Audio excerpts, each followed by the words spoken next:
What do you do when your family steals your dream vacation?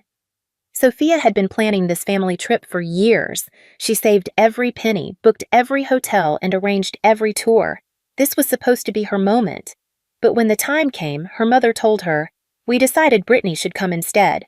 Her sister Brittany smugly accepted, while Sophia was left behind. The bitterness was unbearable.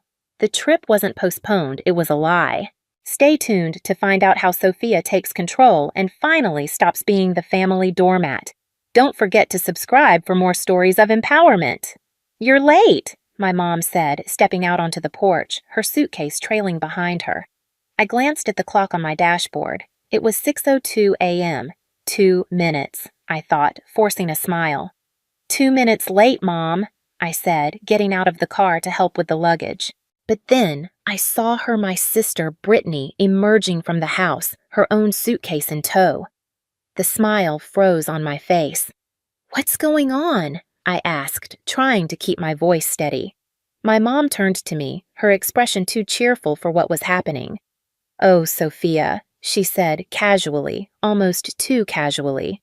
"We decided Brittany should come instead of you. She's been so stressed lately, and she really needs this trip."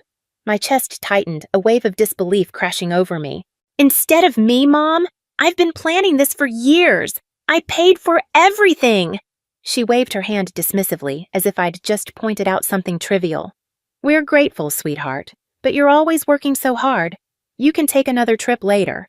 Brittany needs this right now." Brittany didn't even have the decency to look guilty. She smirked, shifting her weight onto one hip.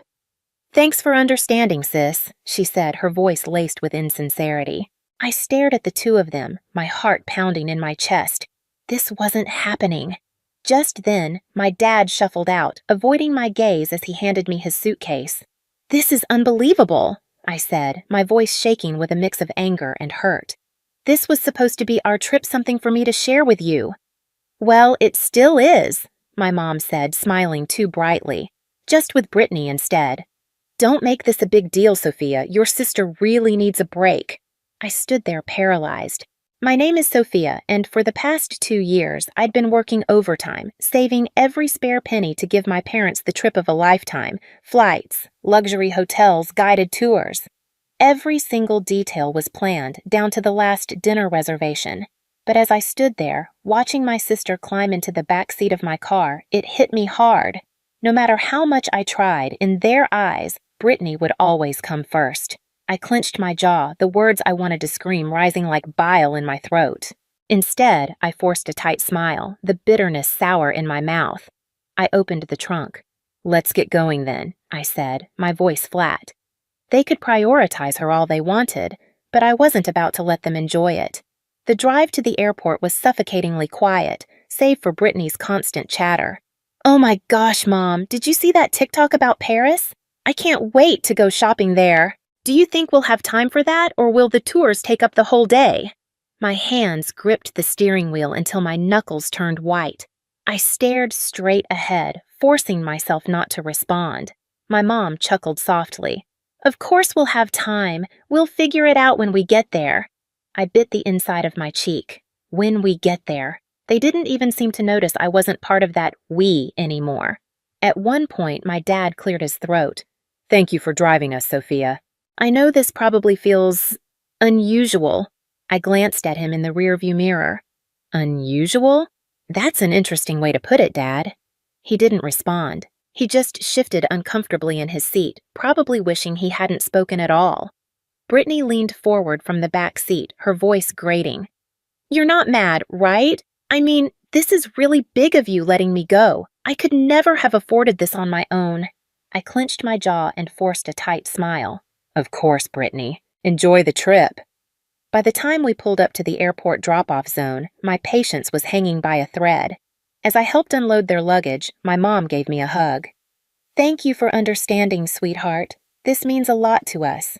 And to Brittany." I nodded stiffly. "Sure, Mom." Brittany beamed as she wheeled her suitcase toward the entrance. "Thanks, Sophia. You're the best." I stood there watching them disappear into the terminal, my chest tight with anger and hurt. The ride back home was a blur. I replayed the conversation in my head over and over. each word cutting deeper than the last. This means a lot to Brittany. You're not mad, right? You're always working so hard. I parked in my driveway and sat in the car for a few minutes, gripping the steering wheel until my knuckles turned white. Then, without a second thought, I marched into the house, pulled out my laptop, and logged into every travel account I'd used to book the trip. Hotel reservations canceled, tours refunded, airline upgrades, nope. I stared at the confirmation emails piling up in my inbox, feeling the tightness in my chest start to ease. They wanted to take Brittany instead of me? Fine. But they wouldn't be staying in five-star hotels or enjoying private tours on my dime. When I closed my laptop, a sense of satisfaction settled over me. They could explain themselves to the front desk staff in Paris. I was done being their doormat. The calls started as soon as their flight landed.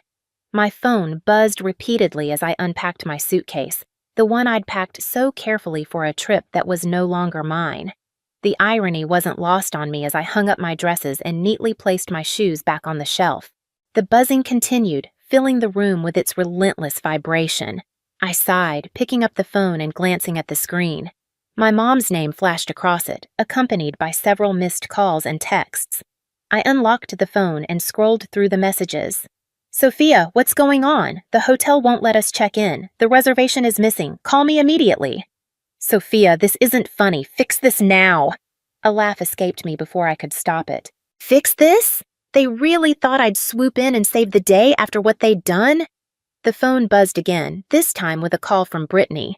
I let it ring out, only for her to leave a voicemail. Sophia, this is so petty, she snapped, her voice dripping with entitlement. We're stuck here because of you. You need to call the hotel and fix it now. I rolled my eyes and deleted the voicemail without listening to the rest. For years, I'd been their fixer, the one who smoothed over every mistake and picked up every slack. Not anymore. Eventually, I decided to answer, if only to stop the barrage of calls. My mom's voice hit me like a tidal wave of anger as soon as I picked up. Sophia, what did you do? The hotel says the reservation was canceled and none of the tours are booked anymore. I let her rant for a moment, then calmly replied, I canceled them. Duh. There was a long, stunned silence before she hissed. Why would you do that? Oh, I don't know, I said, my tone laced with sarcasm. Maybe because you decided to take Brittany on my trip? You're lucky I even drove you to the airport.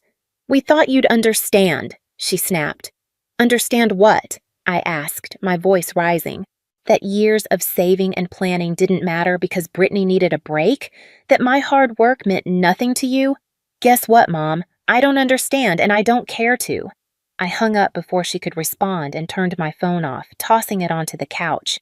The silence that followed was pure bliss. For the first time in what felt like forever, I could finally breathe. If they wanted to prioritize Brittany, fine, let them. But they could figure out the rest of the trip without me. The peace didn't last long. By the next morning, my phone was buzzing incessantly with calls and messages. At first, I ignored them. I spent the day cleaning the house and catching up on work, but as the hours passed, curiosity gnawed at me. By evening, I finally opened my phone and braced myself for the storm. The texts from my mom hit first. Sophia, you've gone too far. Your sister is in tears and your father is furious. We can't get into any of the hotels you booked. Yay, from Brittany. You're acting like a child. I don't get why you're making this such a big deal. Just fix it already. And finally, from my dad, we need to talk. This isn't right. I set the phone down, shaking my head in disbelief. For years, I had been the one to clean up their messes, to make sure everyone was comfortable, happy, and content. Now that I had taken a step back, they had no idea how to handle it. I poured myself a cup of tea, sat down at the kitchen table, and let the anger simmer. How dare they expect me to fix everything? How dare they act like I was the one in the wrong just because I refused to be the doormat anymore? Minutes later, the phone rang again. This time, I answered. Sophia! My mom barked before I could even say hello. This isn't funny anymore. We're stranded. Do you have any idea how embarrassing this is? I took a slow sip of my tea, letting the bitterness linger.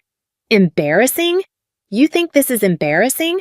Try spending years saving for this trip, planning every detail and then being told you're not even part of the vacation you paid for. Stop being dramatic, she snapped, cutting me off.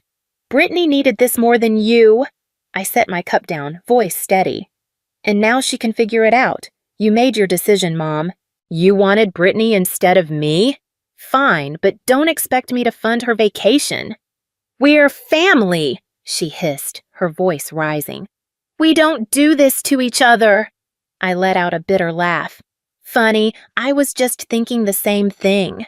From the background, Brittany's voice whined, Mom, just hang up on her. She's being impossible. That was the breaking point. Enjoy your trip, I said, my tone icy. Oh, wait, you can't, because it's not your trip. It was mine, and now it's nobody's. Goodbye.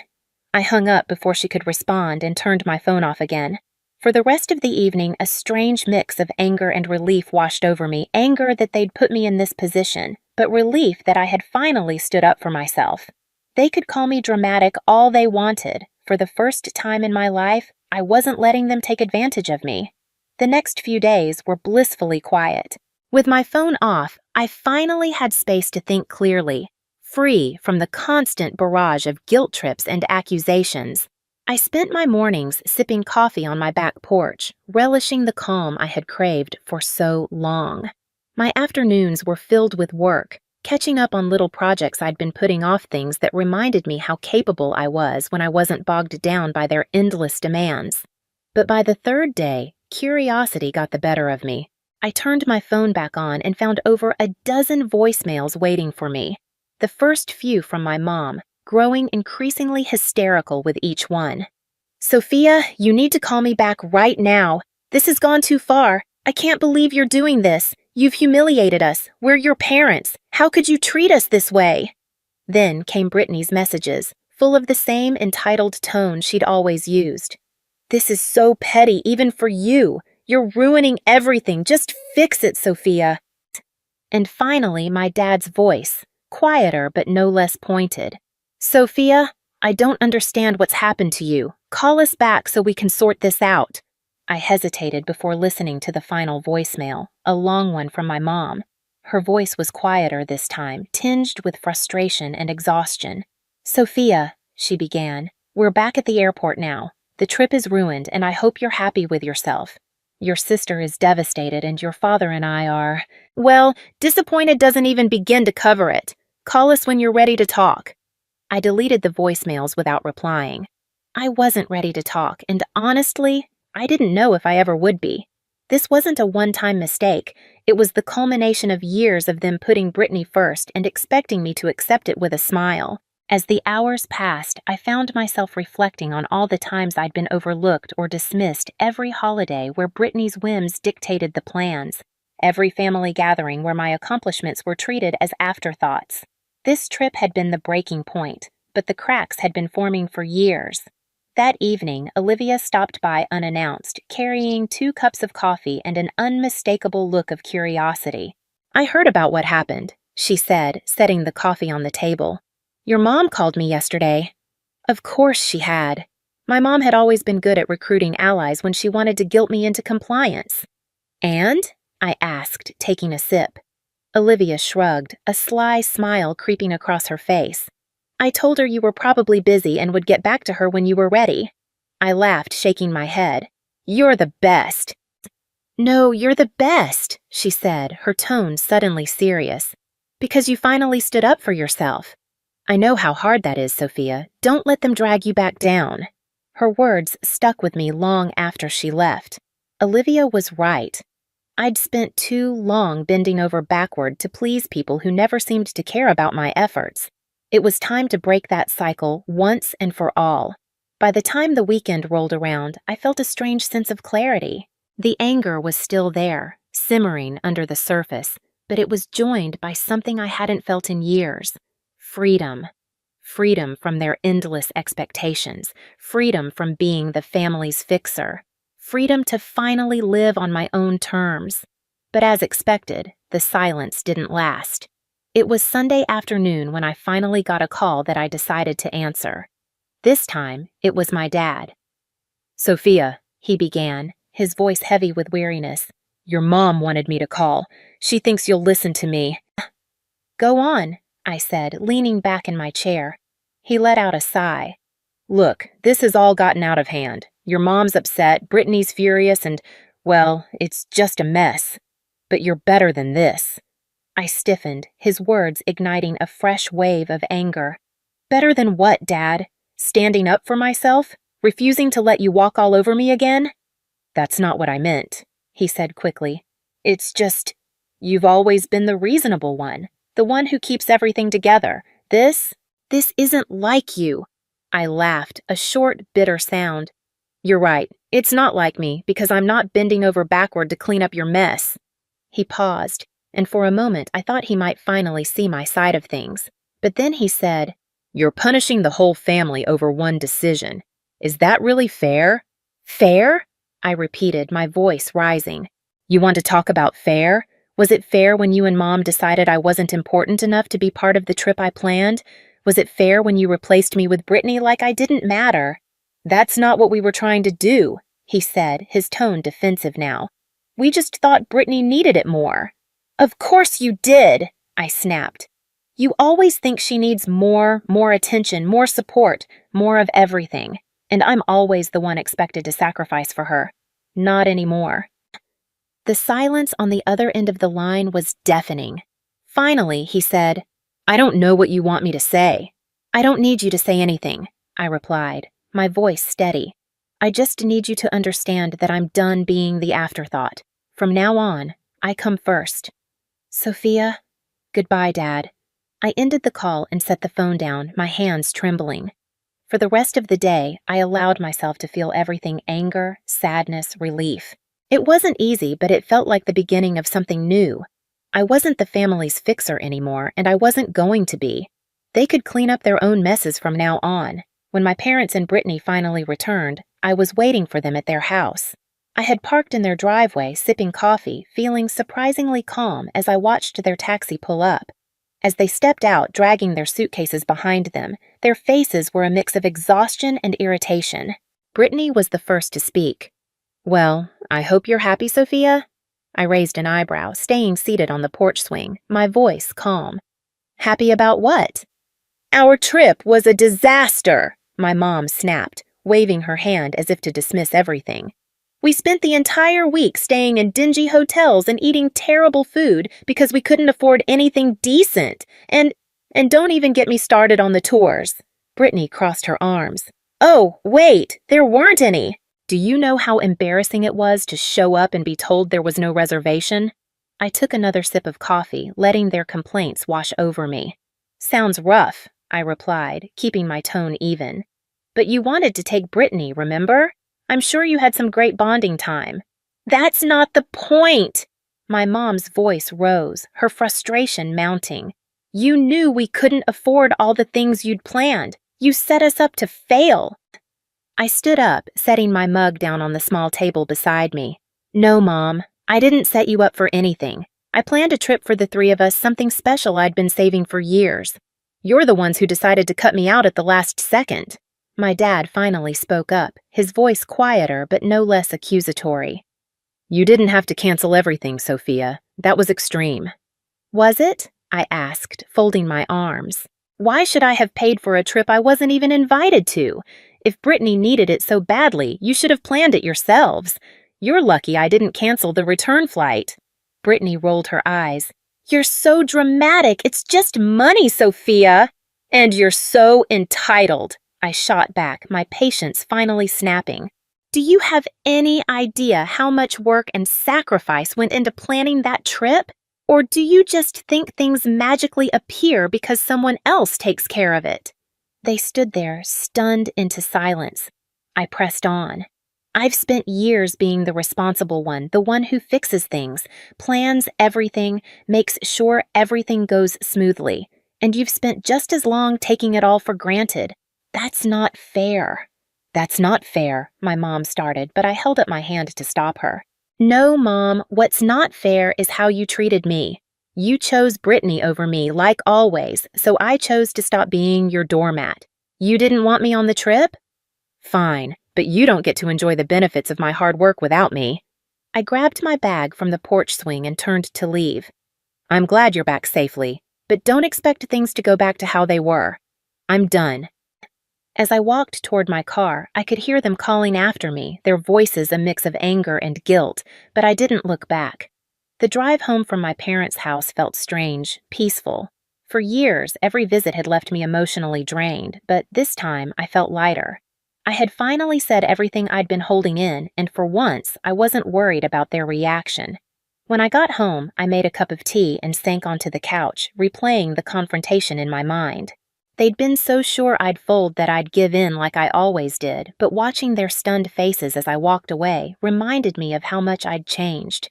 They could be angry, hurt, or embarrassed. It didn't matter anymore. I was done living my life to meet their expectations.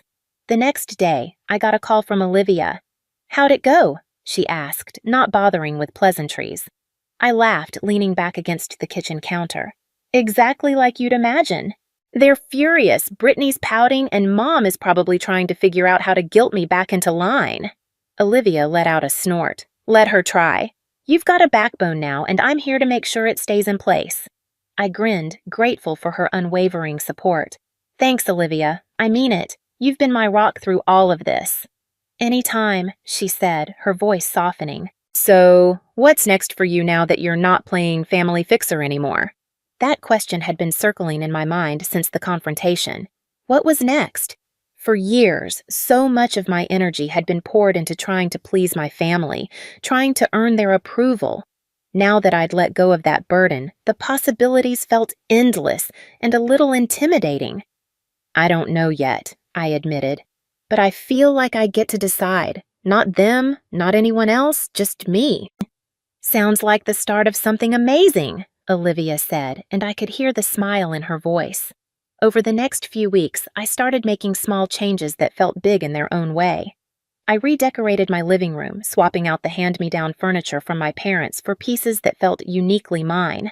I spent weekends exploring local cafes and parks, things I'd always meant to do but never made time for. And I started journaling, writing down my thoughts and dreams without filtering them through the lens of what anyone else might think. Each small step felt like reclaiming a part of myself I hadn't realized I'd lost. One evening, I sat down with my laptop and opened the spreadsheet I'd used to plan the trip. The canceled reservations stared back at me, and I didn't feel a pang of regret. Instead, I felt a surge of determination. That money had been meant for a once-in-a-lifetime experience, and I wasn't going to let it go to waste. Closing the spreadsheet, I opened a new browser tab and typed "solo travel ideas." A few weeks after my parents returned, I booked a solo trip to Italy. It wasn't the same itinerary I'd planned for them, and it wasn't about proving a point anymore. This was for me a chance to celebrate my independence, to put myself first, and to step into a life that was entirely mine. The moment I landed in Rome, a wave of excitement and nervousness washed over me. I'd never traveled alone before, but as I stepped out of the airport and into the pulse of the city, I knew I'd made the right choice. I spent my days wandering through cobblestone streets, marveling at the ancient ruins and enjoying meals at cozy cafes. There was no itinerary, no one else to consider, just me and the freedom to do whatever I pleased. One afternoon, while sitting on the Spanish steps with a gelato in hand, I pulled out the journal I'd brought with me. For years, I'd written about my dreams and goals, but they were always tied to someone else's happiness. Now, as I wrote, the focus shifted. Learn a new language, start a small business, travel to at least 5 more countries. The list grew, each goal reflecting the life I wanted to create, not the one I'd been expected to live. On my last night in Florence, I had dinner at a small, family-run restaurant overlooking the Arno River. As I watched the sunset paint the sky in shades of orange and pink, a deep sense of peace settled in. This trip had been more than just a vacation. It had been a turning point. I'd spent so much of my life trying to earn my family's approval, but here, thousands of miles away, I realized something powerful.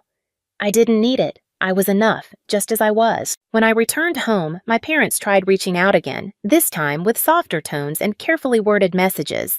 "Hope you had a nice trip," one text from my mom read. "Maybe we can talk soon." I stared at the message for a long moment before setting my phone down. I wasn't ready to reply, and that was okay. This time, it would be on my terms. As I unpacked my suitcase, placing souvenirs on my shelves, I felt a quiet sense of pride. A week after returning from my trip, I got a call from my mom. This time, I answered. "Hi, Sophia," she began, her voice unusually soft. "How was your trip?" "It was amazing," I replied, keeping my tone neutral. "That's good to hear," she said, pausing as though searching for the right words. "We've been thinking a lot about what happened. Maybe we didn't handle things well." The admission surprised me, but I wasn't ready to let her off the hook just yet. "Poorly? You replaced me on a trip I planned and paid for without even asking. Poorly is an understatement." "I know," she said quietly. "Your dad and we didn't realize how much it would hurt you." "And Brittany?" I asked. "Does she feel bad too, or is she still blaming me for ruining her vacation?" "She's upset," my mom admitted, "but I think she knows she could have handled things better." I sighed, leaning against the counter. "Mom, this wasn't just about the trip. It's about years of putting her first and expecting me to pick up the slack. I'm not doing it anymore." "I understand," she said after a moment. "We're going to try to do better. We don't want to lose you." Her words tugged at something deep inside me, but I'd learned enough not to let guilt drive my choices. "I'm glad to hear that," I said. "But it's going to take more than words to fix this. I need to see real effort, not just apologies." "You will," she promised. "We'll give you the space you need, but I hope you'll let us back in someday." After the call, I felt a mixture of relief and skepticism. Relief that they were finally acknowledging their behavior, but unsure if real change would follow. As I sat down with my journal that evening, I realized something important. Whether or not they changed wasn't my responsibility. Over the next few months, I kept my boundaries firm. I responded to their calls and texts when I felt like it, but I didn't go out of my way to fix things or smooth over conflicts. Instead, I focused on building the life I wanted. I signed up for a photography class, something I'd always dreamed of doing but never had the time for. I joined a local hiking group and even started planning my next solo trip. Each step I took felt like reclaiming another part of myself. One evening, as I sat on my porch watching the sunset, I realized how far I'd come. I wasn't the person who bent over backward for people who didn't appreciate me. I was someone who valued herself, set boundaries, and wasn't afraid to stand up for what she deserved. I felt truly free. What do you do when the people you've spent your entire life trying to please finally show you how little they value you? When they take what you've worked so hard for and hand it to someone else, all without a second thought? Sophia had been there for her family, always the one to smooth things over, to pick up the slack, to make sure everyone else was happy. She saved for years, planned a dream trip for her family, and yet when the time came, they decided Brittany, her entitled sister, was more deserving of it. And when Sophia stood up for herself, refusing to be the doormat any longer, her family didn't know how to handle it. They couldn't understand why she wouldn't just fix everything for them. But Sophia knew. It was time to stop giving and start living for herself. She canceled the reservations, stopped being their fixer, and let them deal with the consequences of their actions. And you know what? She felt free. The anger simmered down as she found peace in her independence. She took the trip for herself alone and realized that the life she had been living wasn't her own. Now she was in control. So, what about you? How long would you have kept letting them take advantage of your hard work? Would you have stood up for yourself the way Sophia did? Let's talk about it in the comments. If you've ever been in a similar situation, share your story. And don't forget to like, subscribe, and stay tuned for more real, raw stories like this one.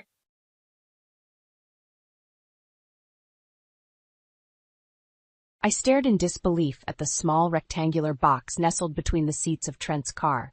My fingers trembled as I pulled it out, the burgundy velvet glinting under the dim garage light. This was the anniversary gift I had been eagerly anticipating for weeks, the one that never materialized. Lifting the lid, I felt my heart sink. Inside lay a sparkling diamond necklace, the price tag still attached. A small note scrawled on the box's inner lining read, "To my darling Clara, love Trent." My vision blurred as tears welled up. How could this be happening? We had been married for 15 years, and Trent and I had built a comfortable life together, or so I had thought. This gift, this betrayal, shattered that illusion. As I sank onto the cold cement floor, a crumpled piece of paper caught my eye. Unfolding it, I found a child's drawing, crudely depicting a family of 3, a woman, a man, and a young girl. At the bottom, in wobbly handwriting, were the words, "Daddy Trent." The pieces fell into place. Trent's late nights at the office, his constant excuses to be away from home. He had another family, another life that he was leading behind my back. All those years I had proudly called myself his wife, the mother of his children. It was all a lie. Rage bubbled within me, threatening to consume me. I wanted to scream, to confront him right then and there. But instead, I took a deep breath and forced myself to think rationally. I needed to gather more evidence, to uncover the full extent of his betrayal, before I confronted him. Carefully, I placed the necklace and the drawing back in the box, tucking it into my purse. As I made my way back to the house, I could feel the weight of what I had discovered pressing down on me. How could I face Trent now, knowing what I knew? The trust we had built over the years, the foundation of our marriage, had crumbled. That night, as Trent sat across the dinner table from me, chatting amiably about his day, I struggled to maintain my composure. I wanted to scream at him, to demand answers, but I held my tongue. I needed to be strategic, to plan my next move carefully. After the children had been put to bed, I followed Trent into the living room where he settled into his favorite armchair, flipping on the TV. Taking a seat beside him, I cleared my throat. "Trent, we need to talk." He glanced up, his brow furrowing. "What's wrong, honey?" I took a deep breath, steeling myself for the confrontation. "I found something in your car today, something that belongs to someone else." Trent's eyes widened and a flicker of panic crossed his face. "What are you talking about?" "The anniversary gift you never gave me," I said, my voice trembling with barely contained emotion. "The one you bought for your mistress, Clara." Trent opened his mouth, but no words came out. He sat there frozen, his guilt etched on his features. "And that's not all," I continued, pulling the drawing from my purse and thrusting it at him. "Who's this little girl, Trent? Another one of your secrets." Trent's face paled, and he ran a hand through his hair, his usual confident demeanor crumbling. "Rena, I can explain." "Save it," I snapped, holding up a hand to silence him. "I don't want your excuses. I want the truth. I want a divorce." The words hung in the air, the finality of my statement sending a chill through the room. Trent stared at me, his mouth opening and closing like a fish out of water, but no sound came out. In that moment, I knew this was the end of our marriage, the end of the life I had known, but I was done being the victim. It was time to take control of my own destiny. The tension in the room was palpable as Trent and I stared at each other, the silence punctuated only by the muffled sound of the television. I could see the cogs turning in his mind, scrambling to come up with some feeble excuse, but I was done listening to his lies. "Well?" I snapped, my hands clenched tightly in my lap. "Aren't you going to say anything?" Trent cleared his throat, his eyes darting around the room, anywhere but meeting my gaze. "Rena, I'm sorry. I never meant for this to happen." "Sorry?" I scoffed, the bitterness in my voice cutting through the air. "You're sorry? Do you have any idea how much this hurts? How much you've betrayed me and our family?" He winced, his shoulders slumping, and I knew I had struck a nerve. "Good. Let him feel the weight of his actions." "It's not what you think," he mumbled, his gaze fixed on the floor. "It's a complicated situation." I let out a humorless laugh. "Complicated? Trent, you're having an affair and you've got another child. How is that in any way complicated?" He opened his mouth, then closed it again, his brow furrowed in a futile attempt to find the right words. I watched as the realization dawned on him. There was no way to spin this, no way to make it sound even remotely acceptable. I don't know what to say," he finally admitted, his voice barely above a whisper. "Say?" I leaned forward, my eyes blazing with fury. "How about you start by admitting that you're a liar and a cheater, that you've been living a double life, betraying our marriage and our family?" Trent flinched, and I knew I had struck a nerve. "Good. Let him feel the weight of his actions." "Rena, please," he pleaded, reaching out to me. "I know this looks bad, but don't you dare touch me," I snarled, jerking away from his outstretched hand. You lost the right to do that the moment you decided to stick your dick in someone else. Trent's face flushed, and he opened and closed his mouth a few times, like a fish out of water. I took a grim satisfaction in seeing him squirm, his usual air of confidence and control completely shattered. I don't know what to say, he finally managed, his voice trembling. That's the problem, Trent, I said, my voice dripping with disdain. You've said enough. Now it's time for you to listen. I reached into my purse and pulled out the box containing the diamond necklace, tossing it onto his lap. This is your darling Clara's gift, isn't it? And this, I dropped the child's drawing on top of the box, is your other family, isn't it? Trent stared at the items, his face a mask of shame and guilt. I watched as he ran a hand through his hair, a nervous tic I had come to recognize over the years. Rena, I can explain. No, I cut him off, my voice firm. I don't want your explanations. I want a divorce. The words hung in the air, heavy and final. Trent's eyes widened, and for a moment I saw a glimpse of fear in them. Good. Let him be afraid. A divorce? He sputtered. But what about Evelyn? You can't just abandon her. She needs us. I felt my jaw tighten, the mention of my insufferable mother-in-law only fueling my anger. Don't you dare try to guilt me, Trent. Evelyn is your problem now. I'm done being the dutiful wife and caretaker. It's time for you to take responsibility for your actions. Trent opened his mouth, but no words came out. He sat there staring at me with a mixture of disbelief and desperation, and I knew in that moment that the balance of power had shifted. I was no longer the victim, but the one in control. In the days that followed my confrontation with Trent, I felt a sense of renewed purpose. The initial shock and heartbreak had given way to a steely determination to take control of my life. I started freelancing again, leveraging my marketing expertise to build up a stable income stream. Trent, of course, was less than thrilled about this, insisting that my place was at home, caring for Evelyn and the children. Rena, you can't just abandon your responsibilities, he would argue, his brow furrowed in frustration. Evelyn needs you, and the kids need a stable home. I would simply fix him with a hard stare, my lips pressed into a thin line. Trent, I'm not abandoning anyone. I'm taking care of myself for a change. You can handle Evelyn and the children. After all, you seem to have plenty of experience juggling multiple families. The jab would instantly wipe the self-righteous expression off his face, and he would sulk off, muttering under his breath. I took a grim satisfaction in knowing that I had the upper hand now, that I held the power to make his life just as miserable as he had made mine. As I worked tirelessly, building up my freelance business, I also made it a point to thoroughly document Trent's misdeeds. I combed through our financial records, uncovering a trail of suspicious expenses. Expensive dinners, lavish gifts, even a down payment on a second apartment. It was clear that Trent had been pouring a significant amount of our family's resources into maintaining his secret life with Clara. Armed with this evidence, I began to quietly siphon funds into a separate account, stashing away money for my own future. Trent, of course, remained blissfully unaware of my activities, too focused on his own devious schemes to pay much attention to our household finances.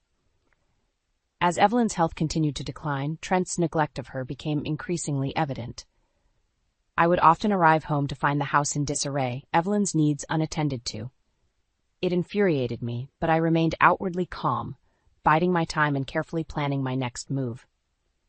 One particularly trying day, I arrived home to find Evelyn sitting in her wheelchair, her hair disheveled and her clothes stained. Trent was nowhere to be seen, and when I asked Evelyn where he was, she merely shrugged, her eyes glazed over with a mix of confusion and resentment. That no-good son of mine is off doing God knows what, she grumbled, her voice laced with bitterness, leaving me here to rot just like he does every day. I bit my tongue, swallowing the retort that threatened to spill out. Instead, I gently helped Evelyn into the bathroom, carefully bathing and dressing her. As I brushed her hair, I couldn't help but feel a pang of sympathy for the old woman. Beneath her caustic exterior, she was just as much a victim of Trent's betrayal as I was. Later that night, as Trent stumbled in, reeking of alcohol and the familiar scent of Clara's perfume, I confronted him. "Trent, we need to talk about Evelyn. She's not doing well, and you're hardly ever here to help." He waved a dismissive hand, his gaze unfocused. Evelyn's fine, Rena. She's got you to take care of her, doesn't she? That's what you're here for, after all. I felt my blood boil, but I forced myself to remain calm. Trent, this isn't sustainable. Evelyn needs more attention and care than I can provide on my own. We need to start looking into assisted living options for her. Trent's eyes widened and he shook his head vehemently. Absolutely not. I'm not putting my mother in some home. She belongs here with her family. Then you need to start being a part of this family, Trent, I retorted, my voice strained. Evelyn is your responsibility too, and you're failing her just as much as you're failing me and the kids. He opened his mouth to argue, but I held up a hand, silencing him. I'm done discussing this. I've already started looking into options for Evelyn, and I'll be making the necessary arrangements, with or without your input. Trent glared at me, his jaw clenched, but I could see the hint of fear in his eyes. He knew I was serious, that I was no longer willing to be the dutiful wife and caretaker. I was taking control of my own life, and there was nothing he could do to stop me. As Evelyn's demands grew more and more taxing, I found myself increasingly isolated. Trent's disinterest in his mother's care only intensified, and he spent more and more time with Clara, leaving me to shoulder the burden alone. I would come home to find Evelyn in her wheelchair, her medications scattered on the floor, and her dinner untouched. She would berate me endlessly, her sharp tongue lashing out with a venomous fury that only added to my exhaustion. Where's that useless son of mine? She would snarl, her eyes narrowed to slits. Off gallivanting with his whore, no doubt. And you, Rena, you're just as useless, letting this place fall to pieces. I would grit my teeth, biting back the retort that threatened to spill out. Instead, I would silently tend to Evelyn's needs, carefully administering her medications and ensuring she was fed and comfortable. It was a thankless task, but I knew I had to keep my composure if I wanted to execute my plan. One evening, as I was preparing dinner, Trent burst through the front door, his face flushed and his eyes wild. Rena, we need to talk, he announced, his voice quivering with a strange mixture of panic and excitement. I turned to face him, wiping my hands on a dish towel. What is it, Trent? He took a deep breath, his gaze darting around the room as if he was afraid someone might overhear. It's Clara. She's pregnant. I felt my heart drop, the dish towel slipping from my grasp as a wave of nausea washed over me. Of course, I had suspected as much, but hearing the confirmation still hit me like a punch to the gut. Pregnant? I echoed, my voice barely above a whisper. And I suppose you're the father. Trent nodded, a strange glint of pride in his eyes. Yes, I am. And I want you to leave, Rena. I want a divorce. I want to be with Clara and our child. I stared at him, my mind reeling. After all this time, after all the pain and betrayal, he had the audacity to demand a divorce on his terms, as if I was some inconvenience to be discarded. You want me to leave? I repeated, my voice trembling with barely contained rage. You're the one who's been having an affair, Trent. You're the one who's been living a double life and betraying our family, and now you have the nerve to tell me to leave? Trent held up his hands, a placating gesture. Rena, please, try to understand. This is my chance to start a new life, to be a father to my child. I can't be tied down to you and Evelyn anymore. I felt my fingers curl into fists, my nails digging into the palms of my hands. Tied down? Is that how you see me, Trent? As some burden to be cast aside? He opened his mouth to respond, but I cut him off, my voice rising in pitch. No, Trent, you don't get to make this decision for me. I'm the one who's been betrayed, who's been left to pick up the pieces of your selfish, despicable actions. And I'm not going anywhere. Trent's eyes widened, and he took a step back, as if he had not anticipated my vehement refusal. Rena, you don't understand, he tried to explain, his voice tinged with desperation. This is my chance to be happy, to have the family I always wanted. I let out a bitter laugh, shaking my head in disbelief. The family you always wanted? Trent, you already had a family. You had a wife and children who loved you, and you threw that all away for some cheap affair and a mistress who's now carrying your child. Trent's face flushed, and he opened his mouth to protest, but I held up my hand, silencing him. No, Trent, you made your choice, and now you have to live with the consequences.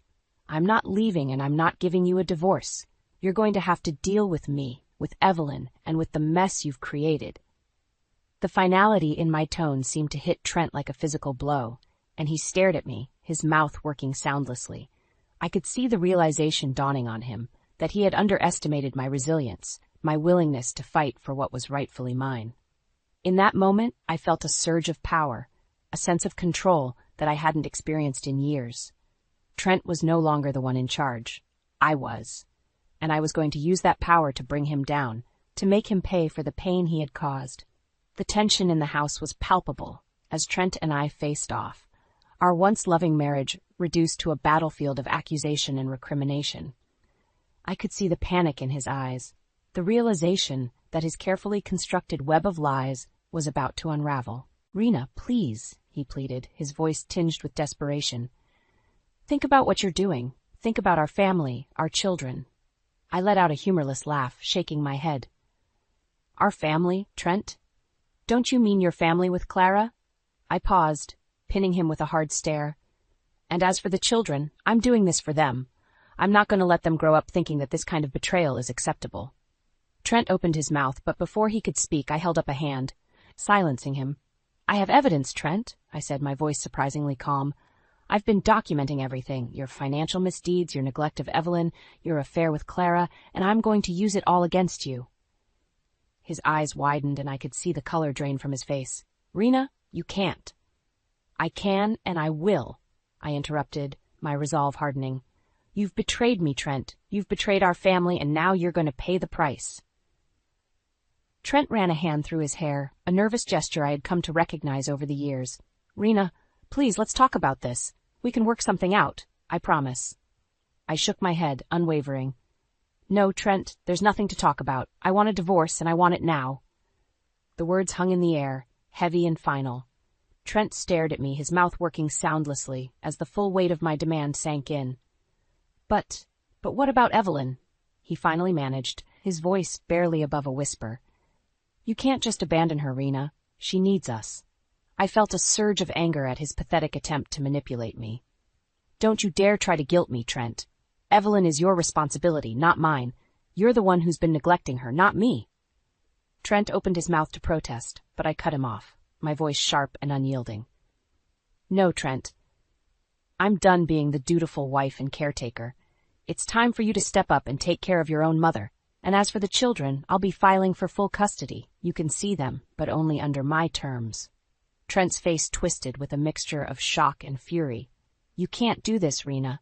You can't take my children away from me." I held up the manila envelope I had been clutching, the evidence of his misdeeds tucked neatly inside. "I can, and I will, Trent, unless you want me to expose your affair and your financial misdeeds to your family, your friends, and your employer." Trent's eyes widened, and I could see the realization dawning on him. He had underestimated me, and now he was facing the consequences of his actions. "Rena, please," he pleaded, his voice cracking with desperation. "I'll do anything. Just don't do this." I shook my head, my resolve unwavering. "It's too late for that, Trent. You made your choices, and now you have to live with them." With that, I turned and walked away, leaving Trent standing in the middle of the living room, his world crumbling around him. I knew that the road ahead would be difficult, but I was no longer willing to be the victim. It was time to take control of my own destiny, even if it meant destroying the man I had once loved. The air was thick with tension as Trent and I faced off in the middle of the living room, the evidence of his betrayal clutched tightly in my hand.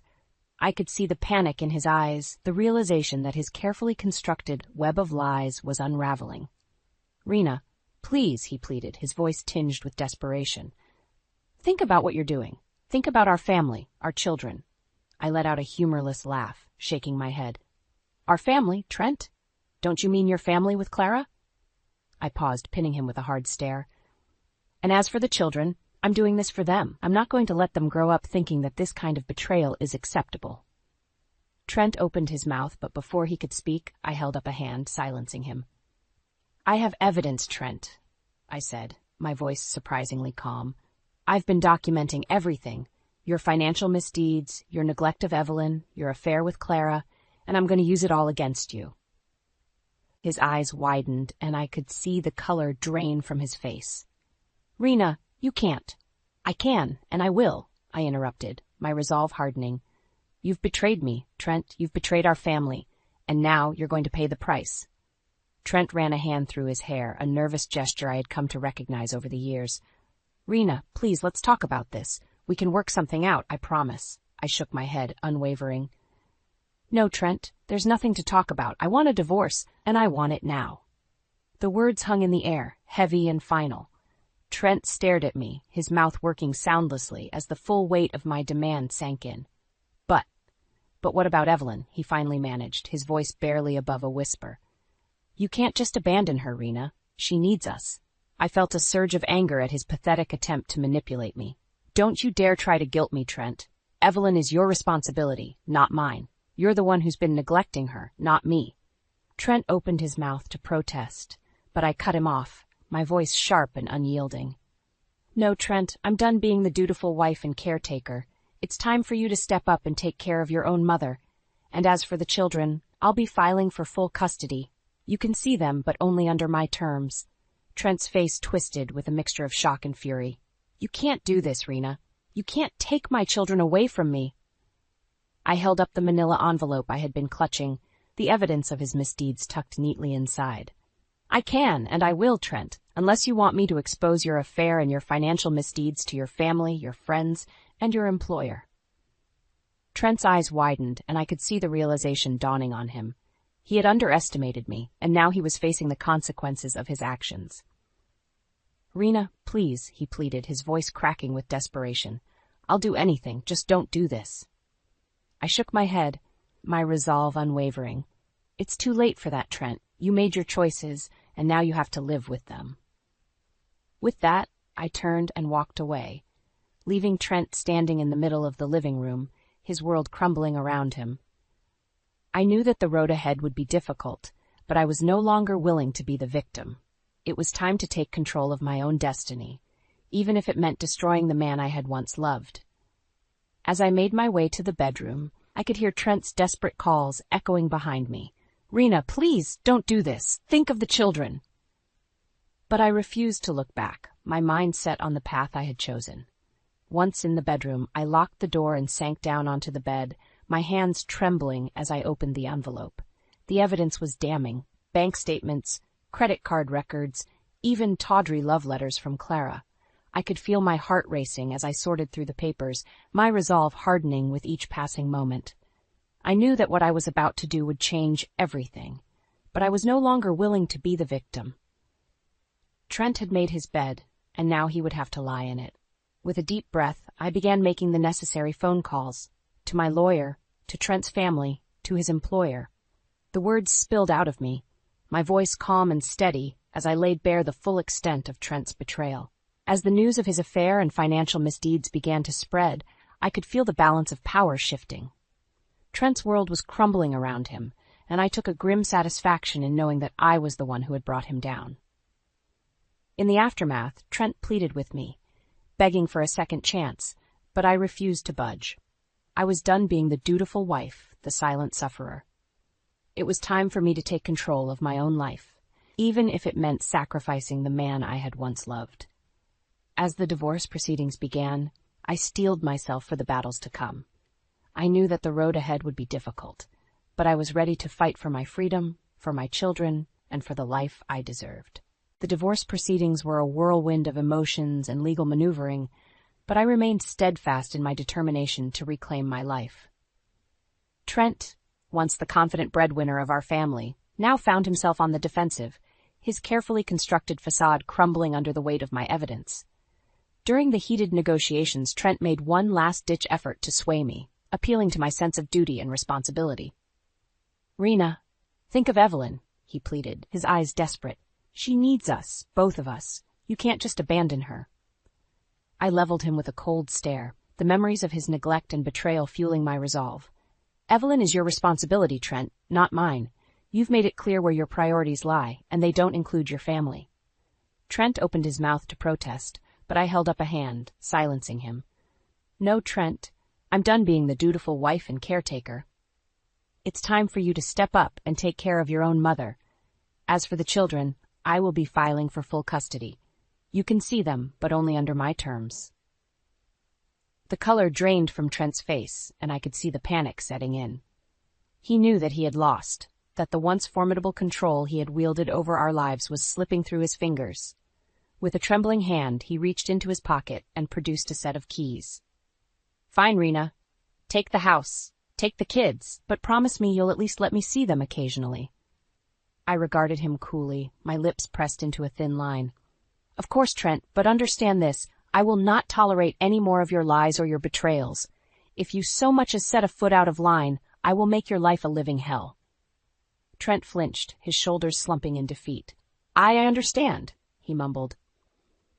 As the divorce was finalized, I felt a sense of relief wash over me. I had reclaimed my freedom, yes, my independence, and my children. Trent, on the other hand, was left to face the consequences of his actions. With the help of my lawyer, I exposed the full extent of Trent's infidelity and financial misdeeds to his family, his friends, and his employer. The fallout was swift and merciless, as Trent found himself shunned by those he had once counted as allies. His job, his social standing, and even his relationship with his own mother, Evelyn, who had once been his staunchest defender, all crumbled around him. I watched with a grim satisfaction as he spiraled into a pit of despair, his once confident demeanor reduced to a shadow of its former self. As for Evelyn, she too was forced to confront the reality of her son's failures. With Trent no longer able to provide for her, she reluctantly agreed to move into an assisted living facility, where she would receive the care and attention she so desperately needed. I knew that my decision to leave Trent and divorce him would not be an easy one, but as I settled into our new home with my children, I felt a sense of peace and empowerment that I hadn't experienced in years. I was no longer the victim, but the victor, and I was ready to embrace the next chapter of my life. In the weeks that followed, I focused on rebuilding my career, reconnecting with friends, and providing a stable, loving environment for my children. Trent, meanwhile, struggled to pick up the pieces of his shattered life, his attempts at reconciliation falling on deaf ears. As I watched him spiral downward, I couldn't help but feel a twinge of pity. But it was quickly overshadowed by the overwhelming sense of relief and liberation that I felt. I was finally free, and I was determined to make the most of it. As the dust settled on my divorce from Trent, I found myself emerging from the ashes of our shattered marriage with a newfound sense of purpose and freedom. Gone were the days of constantly worrying about Evelyn's demands, Trent's infidelity, and the responsibilities that had once weighed me down. I threw myself into rebuilding my career, leveraging my marketing expertise to secure a series of lucrative freelance contracts. The extra income allowed me to provide a comfortable life for my children and to focus on my own well-being after years of putting everyone else first. Trent, on the other hand, continued to spiral downward. His dismissal from his high-profile job, coupled with the public humiliation of his affair and financial misdeeds, left him a shell of his former self. I watched with a mixture of pity and satisfaction as he struggled to find his footing, his once confident demeanor reduced to a desperate plea for forgiveness. "Rena, please," he begged during one of our court-ordered mediation sessions, his eyes bloodshot and his voice trembling. "I know I've made mistakes, but I'm trying to make things right. Can't we work something out?" I regarded him coolly, my arms crossed over my chest. "Work something out, Trent? You had your chance to make things right, and you chose to betray me and our family instead." I paused, shaking my head. "No, Trent, you're going to have to live with the consequences of your actions." Trent opened his mouth to protest, but the mediator quickly intervened, steering the conversation back to the matter at hand, the custody and financial arrangements. In the end, I was granted full custody of our children, with Trent relegated to supervised visitation. He was also required to provide a significant portion of his income as child support, a consequence he clearly resented but was powerless to fight. As I left the courthouse, my children in tow, I couldn't help but feel a sense of relief and empowerment. The nightmare of my marriage to Trent was finally over, and I was free to rebuild my life on my own terms. Over the next few months, I focused on establishing a stable and nurturing environment for my children. We moved into a cozy apartment, and I made sure to set aside dedicated time for family activities and outings. The kids, who had once been caught in the crossfire of Trent's betrayal, slowly began to blossom, their laughter and joy a testament to the healing power of a loving, stable home. Trent, meanwhile, continued to struggle. He lost his job, his savings depleted by the divorce and child support payments. Evelyn, abandoned by both Trent and Clara, had no choice but to enter an assisted living facility, a decision that only added to Trent's woes. I heard through the grapevine that Trent had tried to reach out to Clara, hoping to rekindle their relationship, but she wanted nothing to do with him. Apparently, even the woman he had betrayed his family for had decided that he was more trouble than he was worth. As I watched Trent's downward spiral, I felt a sense of vindication, but also a twinge of pity. He had lost everything: his family, his career, his social standing. And while a part of me couldn't help but feel a measure of satisfaction in his comeuppance, another part of me recognized the pain and anguish he must be experiencing. But I quickly pushed those thoughts aside, focusing instead on the bright future that lay ahead of me and my children. We had weathered the storm of Trent's betrayal, and we were stronger for it. And as I looked towards the horizon, I couldn't help but feel a sense of excitement and anticipation for what the future had in store.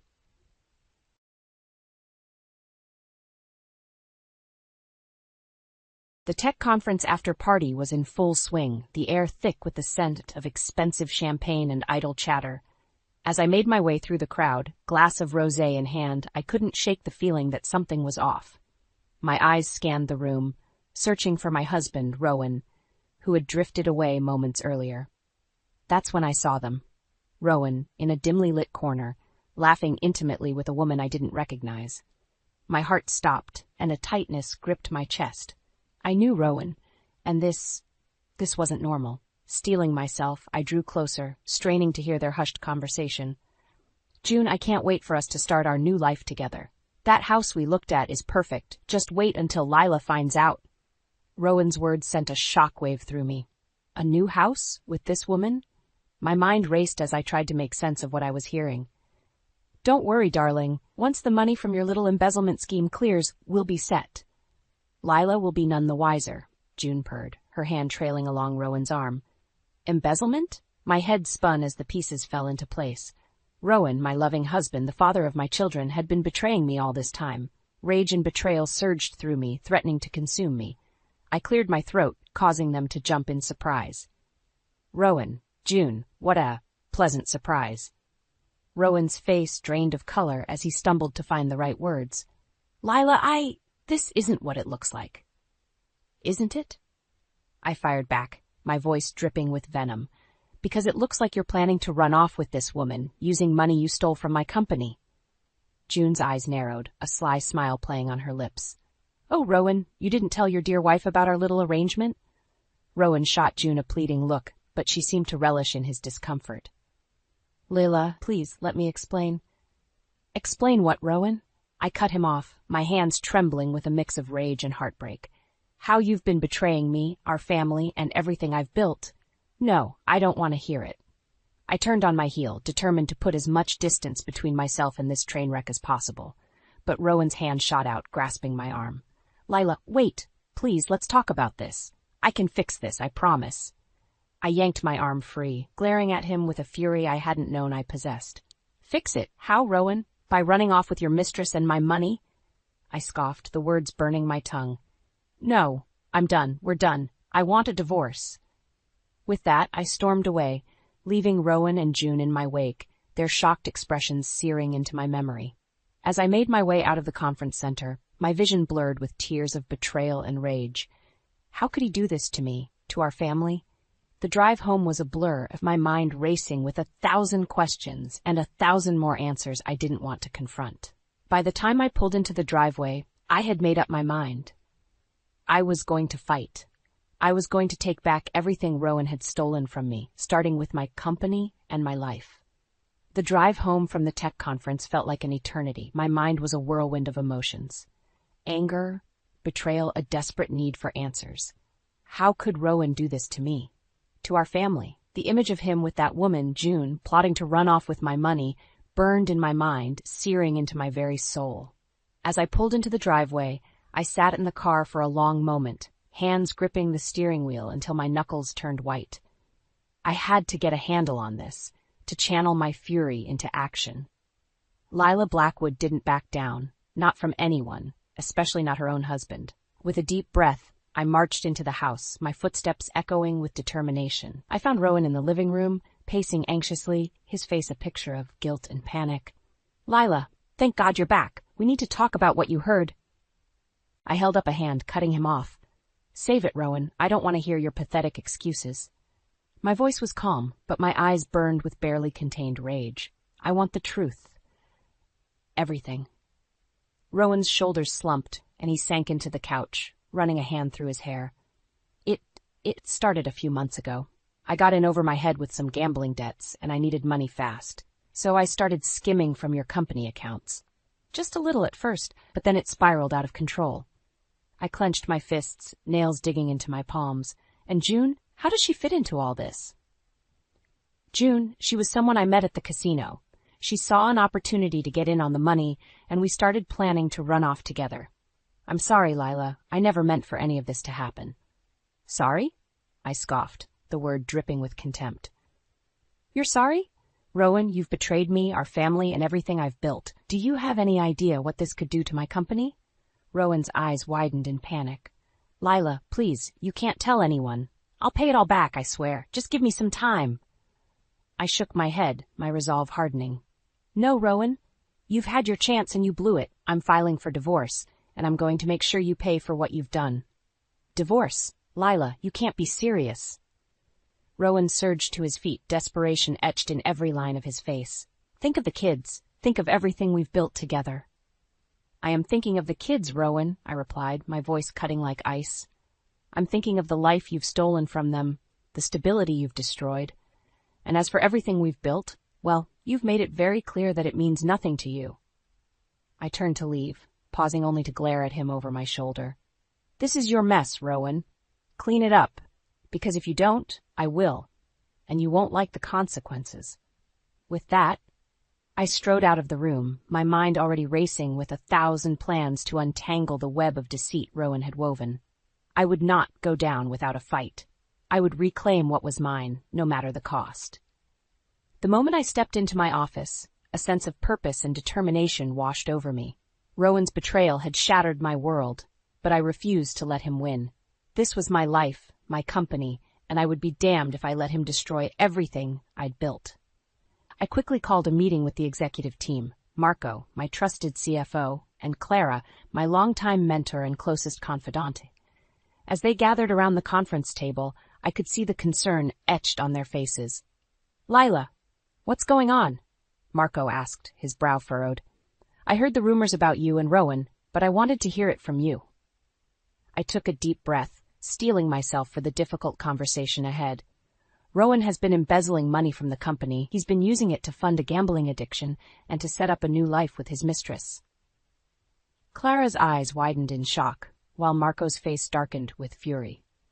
That bastard, he growled. How much has he taken?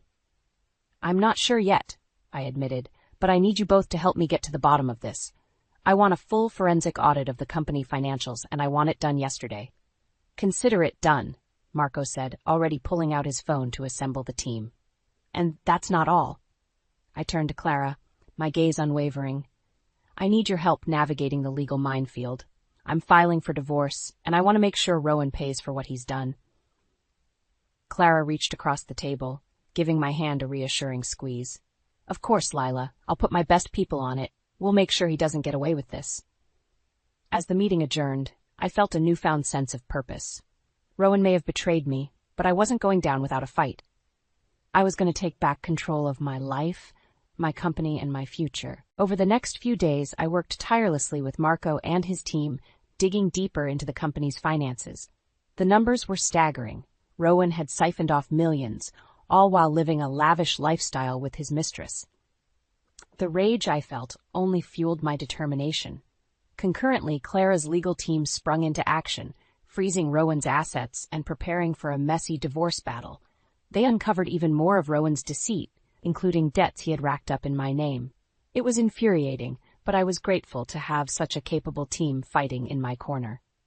As the legal proceedings began, Rowan grew increasingly desperate, lashing out with threats and attempts at manipulation, but I refused to back down.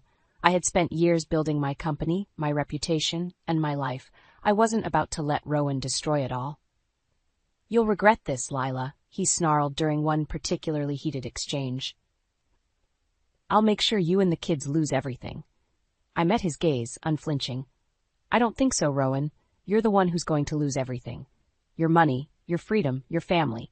This is my life, and I'm taking it back." With that, I turned and walked away, my steps filled with a newfound confidence. I had the support of my allies, the weight of the evidence on my side, and a burning desire for justice. Rowan may have thought he could outsmart me, but he was about to learn a hard lesson. You don't mess with Lila Blackwood. As the legal battle with Rowan raged on, I was grateful to have a strong support system in my corner. Marco, my loyal CFO and friend, had been instrumental in unraveling the financial web Rowan had woven. He worked tirelessly, poring over every transaction, every account, to piece together the full extent of the embezzlement. And then there was Clara, my trusted mentor and confidant. Her legal team was a force to be reckoned with, navigating the treacherous waters of the divorce proceedings with a skill that left Rowan's lawyers floundering. They uncovered even more of Rowan's deception, from hidden assets to fraudulent loans taken out in my name. "This is a mess, Lila," Clara said during one of our strategy sessions. "But we're going to make sure Rowan pays for what he's done. I promise you that." I nodded, feeling a surge of gratitude and determination. "I know, Clara. I couldn't do this without you and Marco. You two have been my rocks through all of this." Clara reached across the table, giving my hand a gentle squeeze. "That's what family is for. We're in this together, Lila. All the way." I smiled, feeling a weight lift from my shoulders. With Clara and Marco by my side, I knew I could face anything Rowan threw at me. But Rowan, it seemed, was not one to go down without a fight. As the proceedings dragged on, his desperation became more and more apparent. He resorted to threats, trying to intimidate me into backing down. "You think you can just take everything from me?" he snarled during one particularly heated exchange. "I won't let you, Lila. I'll make sure you and the kids suffer for this." I held my ground, refusing to be cowed by his empty threats. "The only one who's going to suffer is you, Rowan. You brought this on yourself. Now you're going to face the consequences." Rowan's face contorted with rage, and for a moment I saw a glimpse of the man I thought I knew, the man I had loved and trusted. But that man was long gone, replaced by a desperate, greedy individual who had betrayed everything we'd built together. As the legal proceedings continued, Rowan's behavior only grew more erratic. He lashed out at my allies, threatening Marco and even going so far as to confront Clara in her own office. "You're all a bunch of vultures, circling around to pick at the scraps of my life," he shouted, his face twisted with fury. "I won't let you take everything from me." Clara, ever the picture of composure, simply regarded him with a cool, steady gaze. "The only person taking anything from you, Rowan, is you. You've done this to yourself, and now you're going to pay the price." Rowan's shoulders slumped, the fight seeming to drain from him. But I knew better than to let my guard down. This was a man who had shown himself capable of the most despicable betrayals, and I couldn't afford to underestimate him. As I left Clara's office, I couldn't help but feel a sense of foreboding. Rowan was a wounded animal, and wounded animals were the most dangerous. I knew that the final showdown was still to come, and I had to be ready for anything. As the legal battle with Rowan dragged on, I knew I had to take matters into my own hands. The constant threats, the whispers of his crimes, and the strain it was putting on my company and my family, it was becoming too much to bear. That's when I decided to go on the offensive. With the help of my trusted friend and PR maven, Samantha, I crafted a carefully orchestrated plan to expose Rowan's misdeeds to the world. "It's time to shift the narrative, Lila," Samantha said, her eyes gleaming with determination. "Let's take control of the story before Rowan can spin it to his advantage." I nodded, my resolve hardening. "I'm ready. Whatever it takes to bring him down and protect my company and my family." Over the next few weeks, Samantha worked tirelessly, using her extensive network of media contacts to plant the seeds of Rowan's downfall. She fed juicy tidbits to the tech press, hinting at the scandal brewing behind the scenes. the embezzlement, the gambling, the mistress. It didn't take long for the story to pick up steam. Soon, headlines were blaring, and the public was clamoring for more details. Rowan, who had once been a respected figure in the industry, found himself thrust into the spotlight for all the wrong reasons. When the sharks began to circle, Rowan grew increasingly desperate, lashing out at me and my allies, but we were ready for him. "You think this is going to save you, Lila?" He spat, his eyes wild with fury. "You've only made things worse. Now the whole world knows what a conniving bitch you are." I met his gaze, unflinching. "No, Rowan, the whole world knows what a despicable, greedy man you are, and they're going to watch as you pay for your sins." Rowan let out a humorless laugh. "You really think you can win this? You have no idea what I'm capable of." "Oh, but I do," I replied, my voice dripping with contempt, "and that's why I'm going to make sure you never hurt me or my family ever again." With that, I turned and walked away, leaving Rowan seething in his own impotent rage. I knew that the worst was yet to come, but I was prepared. I had the support of my allies, the weight of the evidence on my side, and a burning desire for justice. As the media storm raged on, I continued to work tirelessly with Samantha and my legal team to ensure that Rowan's misdeeds were exposed for all to see. We leveraged every connection, every resource at our disposal, until the truth became impossible to ignore. Rowan's gambling addiction, his lavish lifestyle funded by my company's money, his betrayal of our family, it all came pouring out, a torrent of revelations that left him reeling. I watched with a grim satisfaction as his social and professional standing crumbled, his once vaunted reputation reduced to ashes. And through it all, I remained steadfast, my focus laser-sharp on the ultimate goal, reclaiming my life, my company, and my future. Rowan had taken so much from me, but I was determined to take it all back, and then some. As the final showdown in the courtroom loomed, I knew that the stakes had never been higher, but this time I was the one in control. This time, Rowan would answer for his crimes, and I would emerge victorious. The day of the final courtroom showdown had arrived, and I couldn't help but feel a surge of nervous anticipation coursing through my veins. After months of legal battles, of exposing Rowan's deceit and betrayal, this was the moment of reckoning. As I stepped into the imposing courtroom, my eyes immediately landed on Rowan, sitting hunched at the defendant's table, his once confident demeanor now tinged with desperation. I took a deep breath, steeling myself for the challenge ahead, and joined my own legal team, led by the formidable Vivian. "Are you ready for this, Lila?" Vivian asked, her gaze unwavering. I nodded, my jaw set with determination.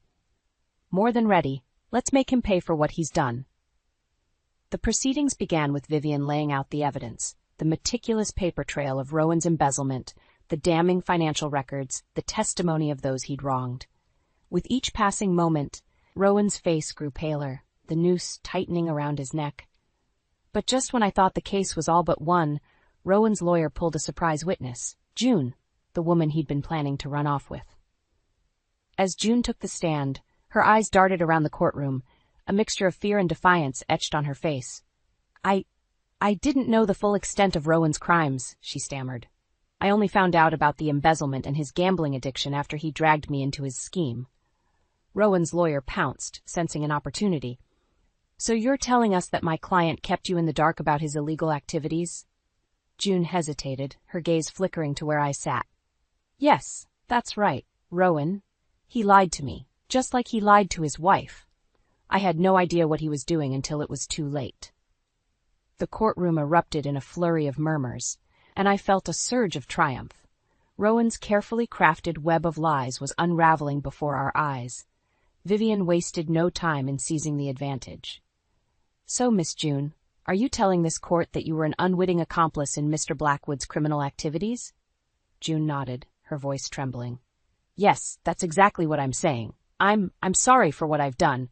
I never meant for any of this to happen." Rowan's face contorted with fury, and he leaped to his feet, his chair clattering to the floor. "You backstabbing bitch!" he bellowed, his eyes wild with rage. "How dare you turn against me?" The judge slammed his gavel, his voice booming through the stunned silence. "Order in the court. Mr. Blackwood, you will control yourself or be held in contempt." Rowan sank back into his seat, his shoulders slumped in defeat. I couldn't help but feel a sense of grim satisfaction wash over me. This was it, the moment I'd been waiting for, the moment Rowan would finally face the consequences of his actions. As the final arguments were presented, I watched Rowan's world crumble around him. The evidence was overwhelming, the testimonies damning. There was no escape, no way for him to wriggle out of this. And when the verdict was read, sentencing Rowan to a lengthy prison term and stripping him of his assets, I felt a weight lift from my shoulders. Justice had been served, and I had emerged victorious. Rowan's betrayal had been laid bare for all to see, and now he would pay the price. As I left the courtroom, I couldn't help but feel a sense of bittersweet triumph. I had won, but at what cost? The pain of Rowan's betrayal still stung, and the scars would take time to heal. But I knew that I was stronger for it, and that I was ready to start anew, to reclaim my life and my future. The verdict had come down, and Rowan's world crumbled around him. As he was led away in handcuffs, his face contorted with a mix of disbelief and rage, I couldn't help but feel a sense of grim satisfaction. "This isn't over, Lila," he shouted, his voice laced with desperation. "I'll make you pay for this, I swear." I simply regarded him with a cool, steady gaze. "No, Rowan, this is over. You've lost everything, your freedom, your money, your family, and now you're going to pay the price for your betrayal." With that, he was whisked away, the heavy courtroom doors slamming shut behind him. I let out a deep breath, feeling as if a weight had been lifted from my shoulders. The nightmare was finally over. In the days and weeks that followed, the full extent of Rowan's downfall became painfully clear. His assets were seized, his reputation in tatters, and his once vaunted status in the tech community reduced to ashes. The media, once obsessed with his rise to power, now gleefully reported on his spectacular fall from grace. As for me, I emerged from the ordeal stronger and more determined than ever. With the help of my loyal allies, I set about the task of rebuilding my life and my company.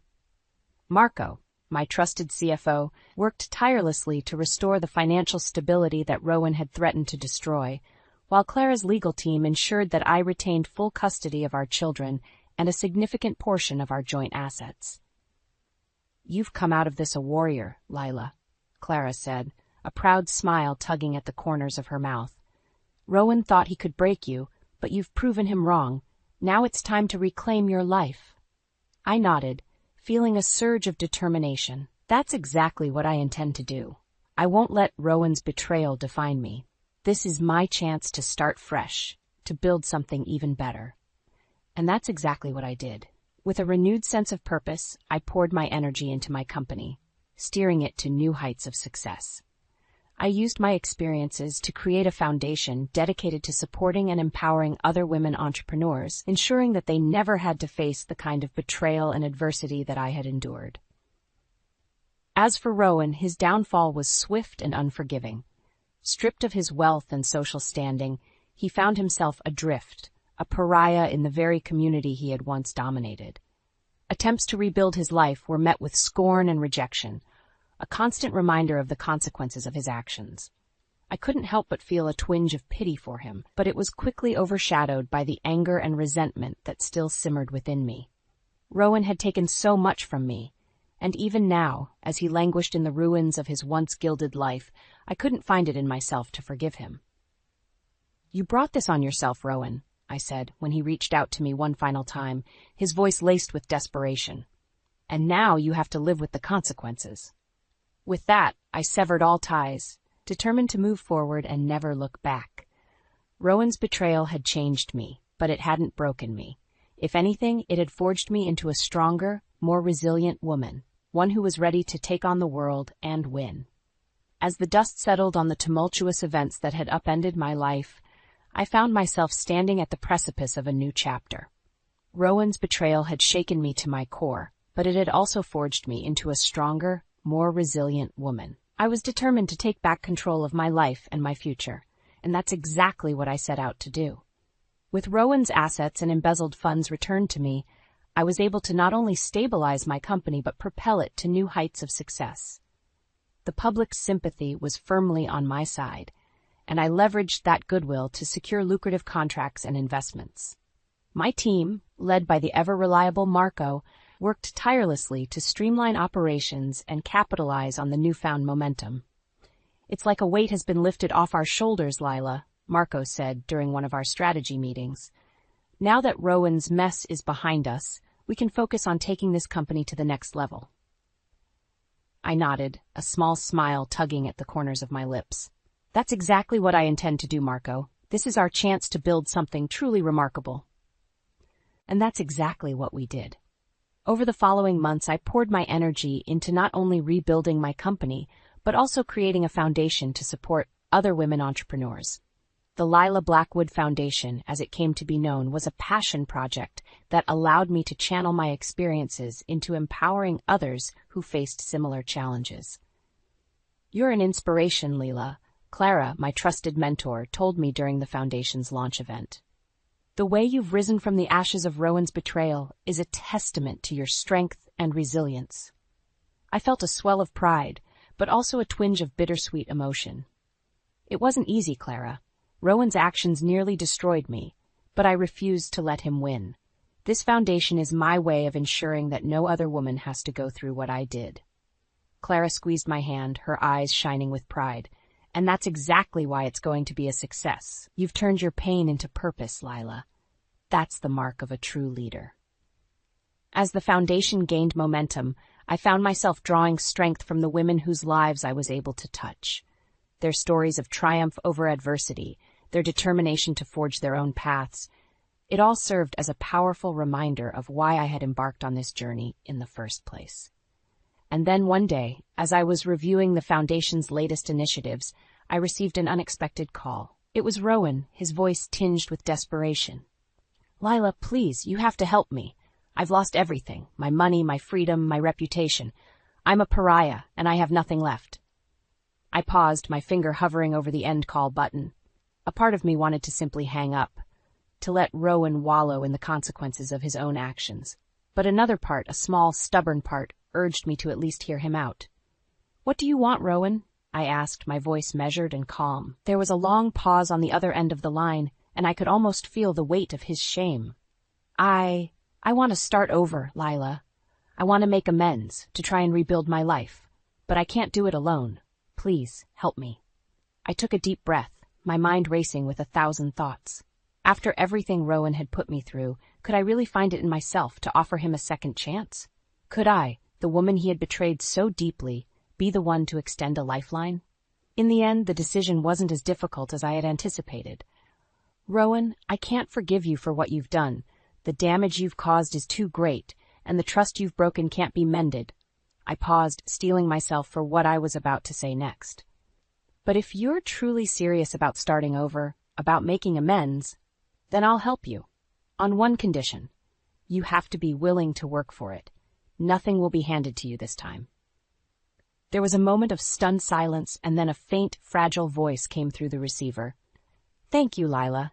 I won't let you down. I promise. As I hung up the phone, I felt a strange mix of emotions, a lingering resentment, a sliver of hope, and a profound sense of purpose. Rowan's road to redemption would be a long and arduous one, but if anyone could walk that path, it was him. And if he succeeded, perhaps there was a chance for true healing, for both of us. With a renewed sense of determination, I turned my attention back to the foundation, ready to forge ahead and continue making a difference in the lives of women everywhere. This was my new beginning, and I was determined to make the most of it.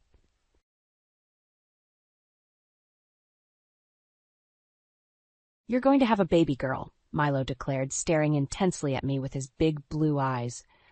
But there will be struggles and pain before she arrives. A hush fell over the living room as all eyes turned towards the 11-year-old boy. My cousin Amanda's face flushed red.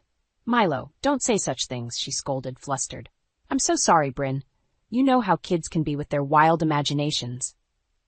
I forced an awkward smile, trying to diffuse the uncomfortable tension that had settled over our small family gathering. No need to apologize.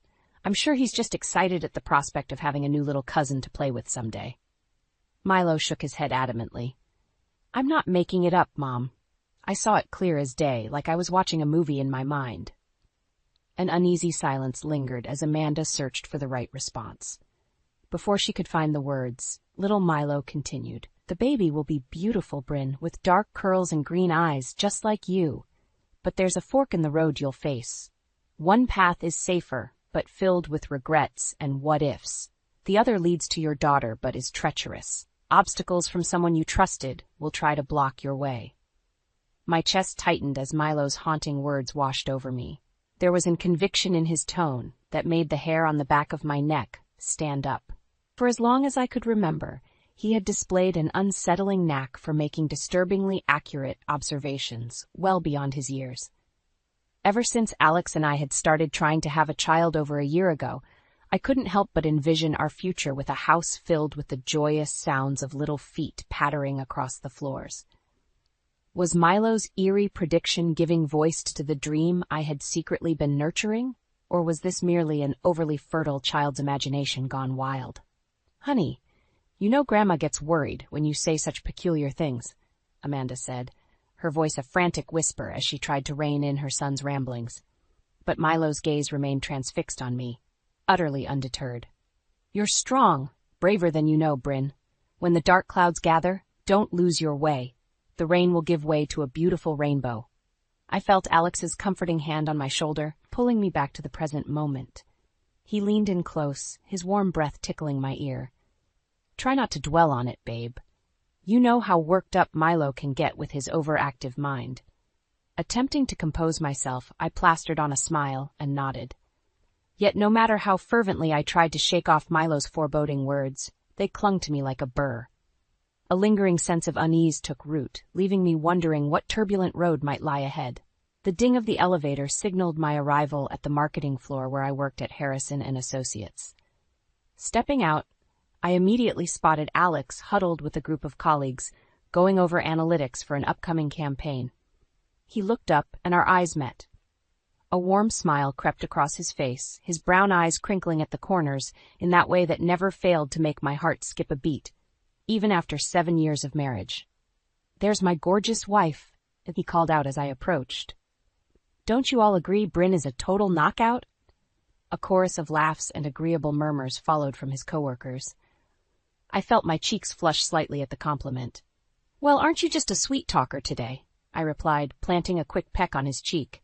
"Though I seem to recall someone asking for my mother's famous pecan pie recipe earlier." Alex grinned sheepishly. "You know me too well. I was simply banking future brownie points to cash in later." The evening passed in a blur of prospecting calls, client meetings, and a welcomed break to share lunch together in the company cafeteria. As we chatted about our days, my thoughts inevitably drifted back to Milo's harrowing prediction. "Did I tell you Milo said the most bizarre thing at Amanda's house the other night?" I began, keeping my tone light. Alex nodded slowly, his jaw tightening almost imperceptibly. "About us having a kid? Yeah, I overheard some of it. The little guy has one hell of an imagination, that's for sure." "He was so specific, though," I persisted, unable to shake the niggling feeling that there was more to Milo's words than an overactive fantasy. The details about her looking like me with dark curls and green eyes, and the obstacles we'll apparently face from someone close to us. Alex waved his hand dismissively. "You can't honestly believe any of that nonsense, can you? Milo's a bright kid, but he's got a habit of rambling. You know how kids can get tangled up in their own little make-believe worlds." His reassuring tone sounded sincere enough. And yet, didn't he seem almost defensive? Before I could dwell further, the shrill ring of Alex's cell phone interrupted my thoughts. "It's my mom," he grumbled, not even glancing at the display before declining the call. "You know how she is. A missed call is practically a federal crime in Elaine's world. I'll catch up with you in the office, babe." Planting a quick kiss on my cheek, Alex excused himself and stepped into the hallway to return his mother's call. I tried not to read too much into his weary sigh and slight grimace. Truth be told, Elaine was, well, a piece of work was putting it mildly. She meant well, I kept reminding myself. Surely her overbearing, controlling tendencies merely stemmed from her profound love for her family, misguided as they may be. Yet that rationalization rang increasingly hollow lately. Over the years, I couldn't ignore the blatant favoritism she displayed towards Alex's younger brother Dominic, her obvious golden child. and her T727 underhanded comments about how Alex and I were dragging our feet to start a family certainly didn't help matters. A harsh cackle from outside the cafeteria snapped me back to attention. Peering out, I watched as Alex paced back and forth, the phone cradled against his ear. I'd know the clipped, impatient tone of Elaine's voice anywhere, even from a distance. Though I couldn't make out the words, her willfully oblivious son hung on every chiding utterance as his shoulders sagged lower with each passing second. My heart ached at the dispirited expression he tried and failed to conceal. Yet just as quickly a flicker of resentment ignited within me. Would I ever stop watching that insufferable woman slowly break down the spirit of the man I loved? As if sensing my gaze, Alex glanced up in my direction. Seeing me witness his humiliation, his face flushed crimson. I opened my mouth I wasn't quite sure what I intended to convey. Outrage? Reassurance? Sympathy? In that fleeting instant, a profound revelation washed over me. There were deeper currents churning beneath the surface here, far more tumultuous than I could possibly fathom, and they were swiftly sweeping me and my family towards uncharted and potentially perilous waters. The annual Springville Community Fair was in full swing when Alex and I arrived hand in hand that crisp April evening. The scent of funnel cakes and buttered popcorn wafted through the cool air as crowds meandered between rows of game booths and rides. "This brings back memories," Alex reminisced with a nostalgic grin, giving my hand an affectionate squeeze. "I can still smell the hot dogs my dad used to grill up while we played skee-ball for hours on end." "Pretty sure that's just the aroma of the fair's famous behemoth foot-long corn dogs wafting over," I teased. As we strolled along the bustling thoroughfare, I spotted a familiar mane of auburn curls in the distance. "Oh, hey, there's your mom over by the ring toss." Alex followed my gaze, his expression clouding briefly before smoothing over into a polite smile. "I'll be damned. That is Elaine, being her usual center of attention self." Sure enough, the elegant Elaine Harrison was regaling a small crowd with some dramatic tale, her perfectly manicured hands gesturing animatedly. Even from across the fairgrounds, I could make out the tinkling of her practiced, mirthful laugh. "I swear that woman could spin a crocheted potholder into a Tony Award-winning one-woman show," Alex muttered with a rueful shake of his head. Before I could respond, Elaine's gaze settled upon us. Her eyes ignited with an unmistakable glint of recognition, or was it something more akin to predatory relish? "Oh, Alexandra!" she trilled in a saccharine sing-song without preamble. "And if it isn't my daughter-in-law, Bryn, what a fortuitous coincidence." She navigated her way through the dispersing throng with the regal bearing of a debutante. Up close, I couldn't help but marvel at her meticulously groomed appearance, not a single silver hair out of place. "Mom," Alex replied with a curt nod. "Fancy running into you here." Elaine unleashed a theatrical pout. "Is that any way to greet your dear old mother? Here I thought my beloved only son might spare his doting parent the occasional embrace." Alex shifted his weight uncomfortably, but dutifully complied with a stiff, one-armed hug. Elaine clung a moment longer than necessary, as if savoring her dominance. "You simply must come meet my friends from the Ladies' Historical Society, Bryn dear," she simpered, hooking her arm through mine before I could politely demur. "Why, I was just regaling them with the most delightful anecdote about you and Alexandra when you were mere babes." Unable to extricate myself, I bit the inside of my cheek to stifle the impulse to chuckle derisively at her self-proclaimed delightful anecdotes. They inevitably devolved into backhanded compliments and barbed condescension, thinly veiled as charming banter. "They're enthralled, I'm sure," Alex deadpanned as we trailed behind his domineering mother. "Oh, hush now, you incorrigible cynic. Where are your manners?" Elaine clucked in a lofty, wounded tone over her bony shoulder, although heaven knows I shouldn't remark on what I sought to instill in you at such a tender age. I glanced over at Alex, who merely shrugged in response while massaging his temples, clearly a conditioned reflex developed over years of enduring his mother's digs. I felt the hairs on the nape of my neck prickle as an intrusive thought took root. What if Milo had been right? What if the obstacles he forewarned truly were orchestrated by someone closest to us? Would that manipulative puppet master be none other than the steel magnolia leading us along in her wake like marionettes bound to her strings? For the first time since hearing his chilling prediction, I couldn't completely dismiss Milo's words offhand. Not anymore. Elaine paused in her tracks, swiveling sharply to face us with an inquisitive arch of a perfectly sculpted eyebrow. "Is something the matter, dears? You both look positively stricken." She tsked lightly while shaking her head in vague disapproval. "Honestly, Alexandra, that brooding petulance might have been a charming look on you when you were a boyhood scamp, but on a grown man it's simply wearying." Alex opened his mouth as if to retort, but then visibly deflated. I watched as the fleeting defiance guttered in his eyes, instantly extinguished. In that moment, my throat constricted with a swell of emotions: frustration, sorrow, impotent rage. Yet beneath it all, an iron-willed determination took root. If Milo's vision was indeed a harbinger of the turmoil to come, then I would be ready. Whatever tempestuous destiny awaited on the road ahead, I wouldn't allow Elaine's machinations to steer us off course. Not if I had any say in the matter. The cloying scent of Elaine's overpowering gardenia perfume lingered in the air even after we departed the fairgrounds and arrived back home.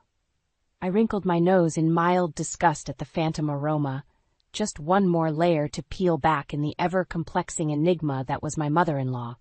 Well, that was certainly an experience, Alex sighed, shrugging off his jacket. He hung it over the back of a chair, looking as mentally drained as if he'd just run a marathon. We'd barely been in Elaine's presence for an hour, but her potent dose of toxicity always managed to leave us utterly depleted. "You've got to admit she's a real piece of work," I agreed wryly. "Did you happen to catch what she was whispering to that friend of hers after you excused yourself to take that call?" Alex pinched the bridge of his nose, grimacing. "You mean when she proclaimed in a stage whisper how I was forever disappointing her expectations? Yeah, that's pretty much par for the course with Mother Dearest." "Even for her, that was harsh," I murmured, sliding an arm around his waist. A few beats of silence passed between us. Then, seeming to brace himself, Alex exhaled loudly. "Listen, Bryn. I've been meaning to talk to you about something," he began slowly, averting his gaze as if steeling himself for a thorny conversation. My heart skipped a beat, bracing for bad news over some looming work crisis or other catastrophe. "Mom's been, well, saying some things lately that have got me thinking," he continued, his words gradually gaining momentum. "About us not having kids yet after being married all these years, and I know we've discussed it, but—" "Hold up," I interjected, recoiling slightly. Of all the things I'd braced myself for, I hadn't anticipated this conversational U-turn, much less for him to be parroting Elaine's refrains.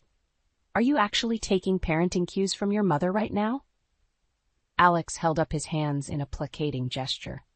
"Hear me out, babe. I'm not looking to pile on the pressure or anything, just maybe she has a point this time?" I arched an incredulous eyebrow.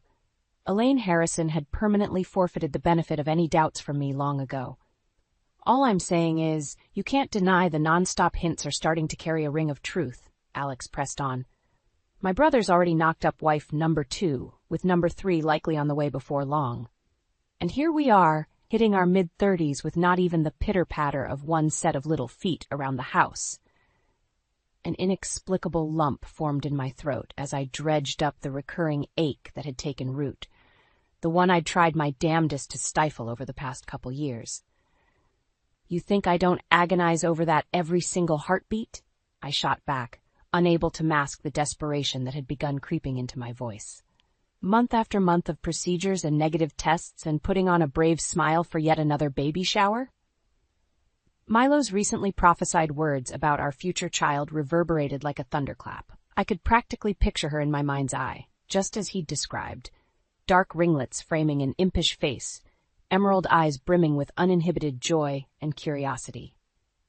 Alex reached over and squeezed my hand, his expression softening.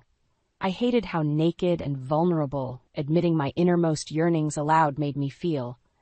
As if he could instantly see the repressed hopes and dreams I'd compacted like a tightly wound coil all this time.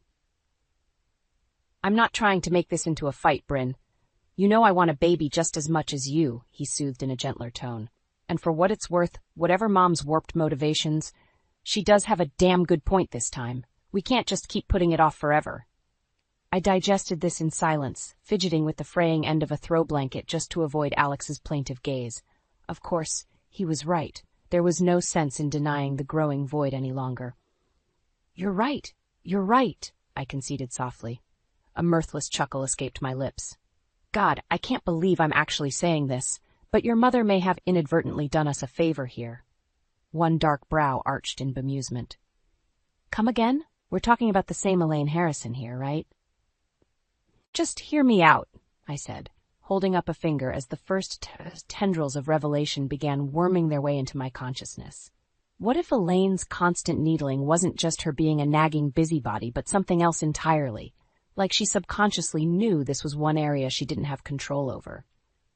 Alex opened his mouth to protest, but I pressed onward, now unable to stop the deluge of epiphanies from tumbling forth. Don't you see? All this time, we've assumed she was just reflexively sticking her nose where it didn't belong. But what if there was more to it? What if she was provoking us intentionally because she wanted to undermine our growing family before it could even begin? The crease deepening between Alex's furrowed brows was the only confirmation I needed. In that instant, the wool was lifted from my eyes. Elaine's meddlesome quips had been mercurial little taunts, a campaign of psychological sabotage targeting the closest and most cherished part of her only son's life. My blood turned to ice as a new, unsettling possibility suddenly sprang to mind. Milo's warnings could have been deadly accurate. What if Elaine wasn't just voicing innocuous disapproval, but was actively plotting to thwart our efforts to conceive at every turn? Dear God, what depths had that woman's machinations plumbed? As I watched stunned realization slowly bloom across Alex's face, the dam inside me burst, unleashing a torrent of recriminations bubbling up from the past several years. Every innocuous moment between us, every perceived slight from Elaine, every prior assumption was shattered and recontextualized into something infinitely more sinister. This was no mere clash between overzealous mother-in-law and daughter-in-law. It was all part of a calculated power play waged against the happiness of my own family. I can't believe she'd go that far, Alex stammered, his voice hoarse and constricted as the weight of the appalling realization hit him. My God, Bryn, what the hell has she been up to behind our backs? My jaw clenched as determination surged through me like an electric current. If Elaine thought she'd slink back into the shadows after stirring this nest of vipers, she had another thing coming. One way or another, I would uncover the truth. No matter how dark the revelations, how damning the evidence, come hell or high water, I would drag every last one of her secrets into the light. Steeling myself, I met Alex's stricken gaze with grim resolution. I don't know, I stated with more calm than I felt, but I'm sure as hell going to find out. No more lies, no more tricks. It all ends now. I felt a jagged anticipation swirling within, not unlike a cornered animal sensing a predator's approach. Elaine had vastly underestimated how far I was willing to go to protect my family. Mother-in-law or not, it was past time I turned the tables on her poisonous games. After all, karma wasn't always a merciful mistress, as she was about to discover firsthand. I spent the next several days sifting through a disjointed trail of breadcrumbs and half-remembered inconsistencies from the past, determined to piece together the full extent of Elaine's misdeeds. The more I unearthed, the more nauseated I became at the sheer depths of her duplicity.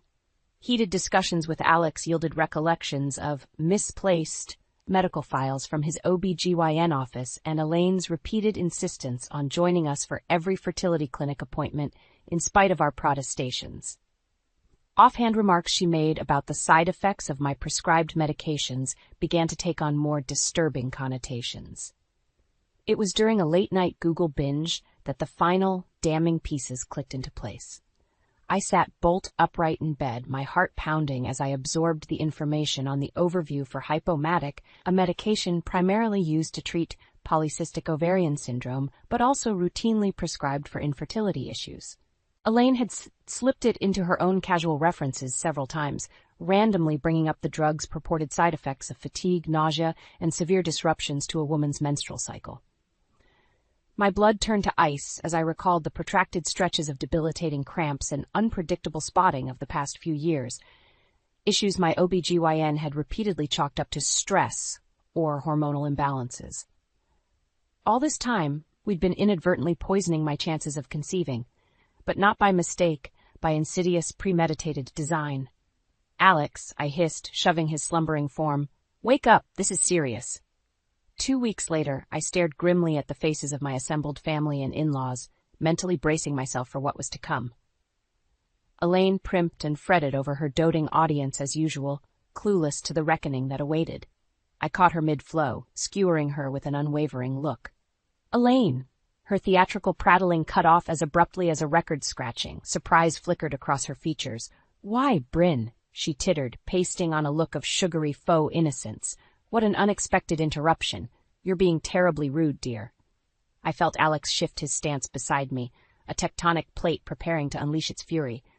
"Rude?" I echoed softly, my tone dangerously level. "You want to lecture me on rude?" Her mask faltered just a bit, revealed a glimmer of reptilian blankness. I seized on it like a falcon spotting its prey's vulnerability. "When did it start, Elaine?" I demanded, determined not to let her wrest back control of the conversation. "A year ago? 5? Or did your pathological mania to undermine Alex's happiness start even before we were married?" A spattering of tense murmurs, shuffling feet. She cast an imperious glance around the room. Any other time, those present would have folded like a circus tent beneath her withering stare. Today, however, her usual sycophants merely exchanged wary, sidelong looks, feeding off the undercurrents of tension. I didn't give her an opportunity to regain her bearings. "You've spent years sabotaging every attempt we made to start a family," I declared, raising my chin in grim defiance. "Switched medications, planted self-doubt, forged medical records. Am I even scratching the surface?" The atmosphere was charged with stunned silence. It was as if I'd let the air out of the proverbial room with an icy exhale. My eyes bored into Elaine's, unblinking. I wasn't a woman prone to histrionics or shallow appeals for sympathy, but the circus master before me had pushed beyond any reasonable boundaries. It was time to reveal the viper lurking behind the curtain, teeth and all. "Well?" I challenged, my words slicing through the vacuum as I unleashed the full brunt of my fury. "What's your excuse, Elaine? I hope it's more compelling than envy or some twisted need to control your son." "How dare you?" Her voice emerged laced with a venom as potent as her actions, dripping with a quiet rage that made the hairs on my arms stand on end. But I refused to shrink before the sputtering forge of her indignant ire. It was her turn to cower beneath my glare's menacing weight. "You sanctimonious little mother!" A thick, furious bellow rent the air. It was Alex, his face a twisted mask of betrayal and incandescent rage. My normally mild-mannered husband was unrecognizable, every tightly coiled wire wound from years of abuse snapping in a blinding instant. "I cannot fathom the level of abject evil it took to do something like this to your own family," he growled in a voice even lower and more terrifying than his outburst. "To your own blood." Elaine's jaw worked furiously, struggling to formulate a response. For one fleeting instant, I caught a glimpse of the naked fear in her eyes. Good, I thought in a moment of callous savagery. Let her seize in terror over the fire she'd willfully stoked. How I wish I could savor that momentary flicker of weakness longer, but a whiplash of movement and sound drew my eyes away. Just as Dominic lunged to his feet, his arms rigid at his sides as his body went ramrod straight. I followed his burning, accusatory gaze over to where Elaine stiffened, caught in the crossfire. It dawned on me then with dawning certitude and horror. The oblivious golden child knew nothing of his mother's twisted machinations, until now. The tableau before us crystallized into a grotesque artifice, a brittle dollhouse facade concealing a nest of vipers far deadlier than we'd imagined. Yet even amid the carnage lay a tragic figure, a perpetually favored son opening his eyes for the first time to the rot lurking within his clan's foundation. I opened my mouth, but no sound emerged. What remained to be said? The damage had been wrought, the reckoning delivered. The shattered shards of our once idyllic existence lay strewn at our feet like a broken mirror. There was no piecing anything back together. Not after this. In the suffocating silence that blanketed the room, you could have heard a pin drop. Elaine remained rooted in place, her chin jutting out in a defiant tilt as she dared us with those reptilian eyes to make the next move. Alex and I steeled ourselves, squaring our shoulders as if bracing for an imminent attack. It was Dominic who finally broke the spell, shattering the fragile stalemate with a choked utterance. "Mom?" The plaintiveness in his tone sliced through me, conjuring an image of a frightened child pleading for reassurance from the monsters under his bed.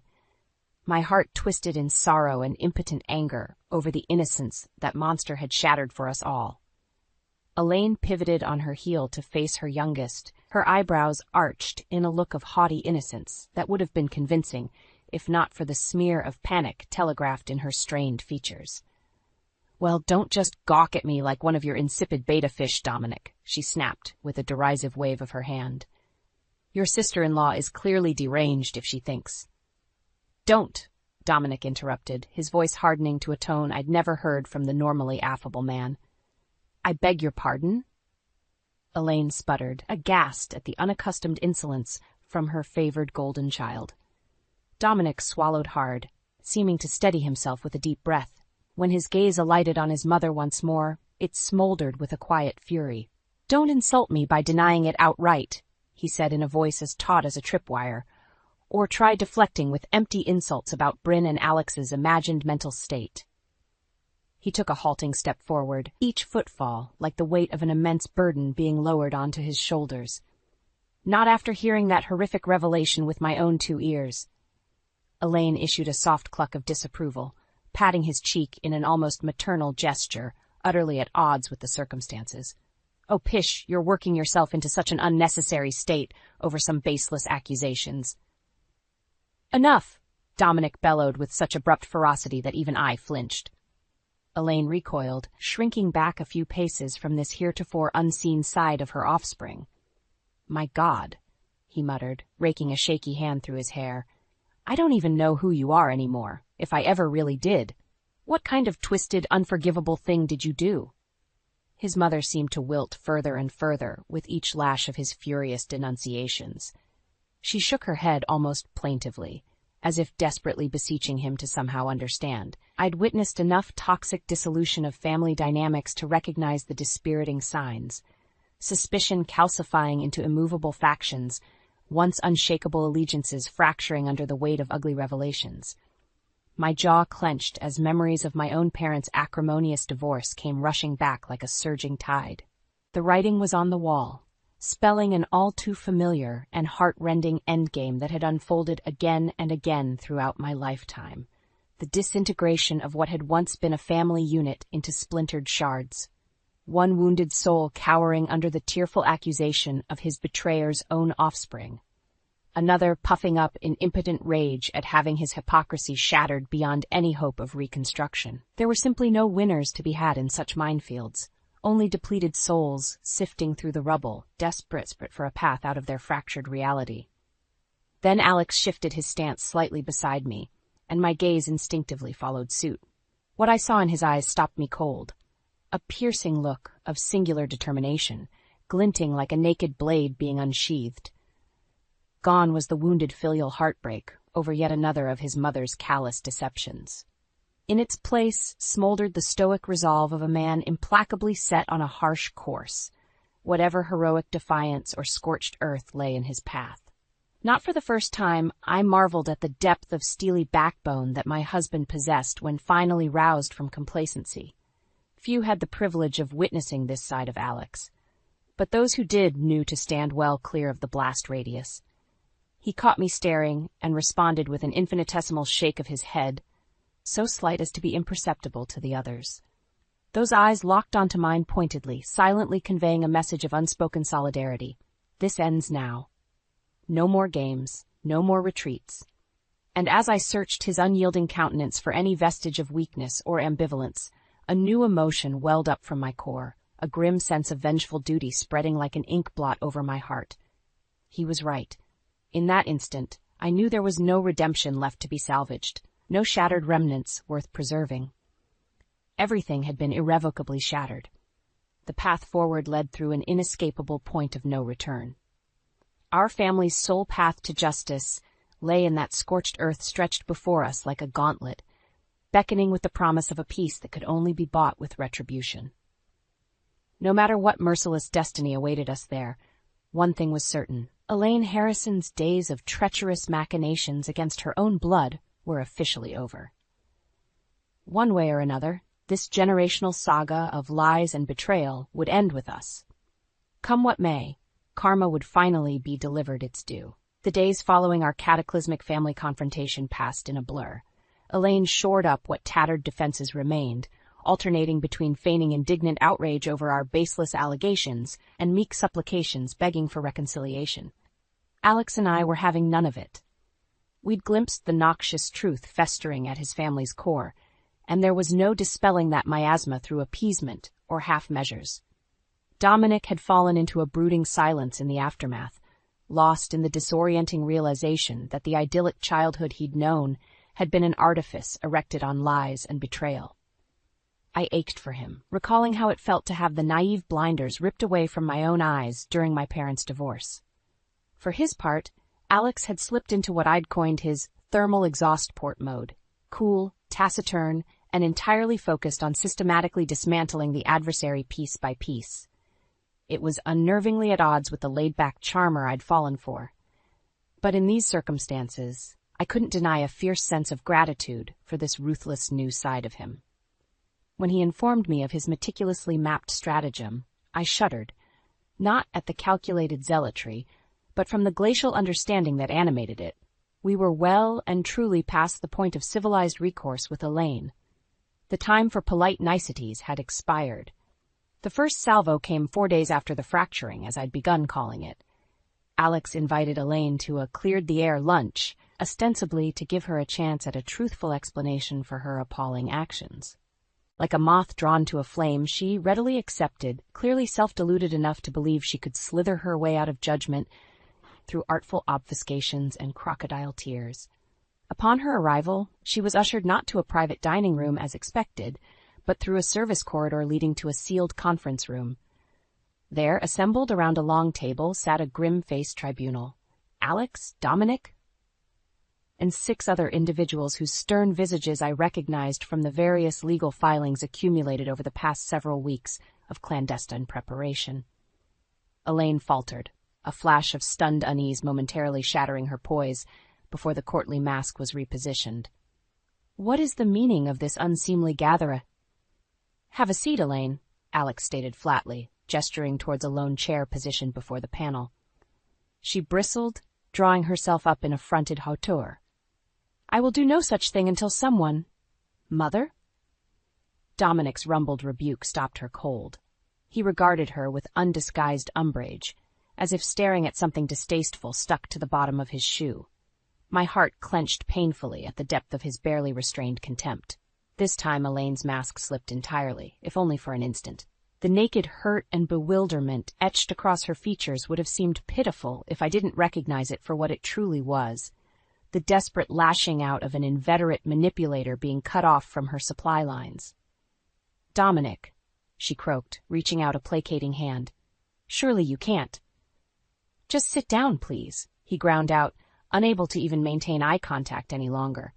Something inside her seemed to wilt as the weight of her awful solitude finally registered. Sinking into the proffered chair, she cast a wary, wounded look around the assembled officiants, then finally settled on Alex's thunderous countenance with pleading resignation. I tensed at his answering look of harsh finality, gripping the edge of the table with white knuckles. For all the unforgivable slights and crushed hopes, there was no prepared salve to ease the pain of the impending denouement. Just a scalpel to excise the gangrenous limb poisoning our family once and for all. But we had come too far for last-second cold feet. Taking a steadying breath, he withdrew a thick manila folder containing what had to be hundreds of pages of documentation from across the table. "You are being presented today with the full body of evidence detailing a years-long conspiracy to undermine your own family," he intoned in a tone of such solemn gravity it was as if rendering a judge's verdict rather than merely addressing his mother. "Forgeries, defamations, willful obfuscation bordering on felonious acts against my wife and I," he continued, each word seemingly to strike Elaine with the weight of a sledgehammer blow, "all in order to sabotage our efforts to conceive a child and secure your twisted control over this family and its bloodline." The proclamations kept coming, an inexorable avalanche of accusations, each infinitely more damning than the last, all couched in a meticulously cultivated portfolio of proof. And most damningly, each one was enumerated not just by Alex, but affirmed by a cadre of expert witnesses delineating chapter and verse of her elaborate offenses under oath. How I had underestimated his preparation, his ability to surgically dismantle her nefarious agenda through the path of maximum pain. The barrage was as merciless as it was inescapable, laying bare the wretched truth in all its lurid monstrosity. Elaine's villainy had metastasized into a cancer that would take down the entire family structure. And now, the scourge was being savagely exorcised through its only course of treatment, absolute admission and recompense. There would be no more obfuscation, no more evasive parlor tricks or hollow deniability. Only the unvarnished truth and its inexorable consequences. Do you understand the depth of what you've done? Alex's voice lashed out as the final witness's proclamation hung in the air like a death knell. Elaine sat slumped, vacant and deflated, like a collapsed marionette whose strings had all been severed. Her haunted gaze flicked up, registering my face fleetingly before drifting back to Alex's accusatory glare. How could you do this to your own mother? She rasped, in a voice parched of all pretense. I expected Alex to spit out a contemptuous rebuttal reminding her of the sins that had precipitated this occasion, but instead, he merely exhaled through his nose with a sort of weary resignation. I'm not doing anything, he said with a chilling finality that seemed to splinter whatever remained of Elaine's bluster into powder. This is simply karma's hand finally being dealt.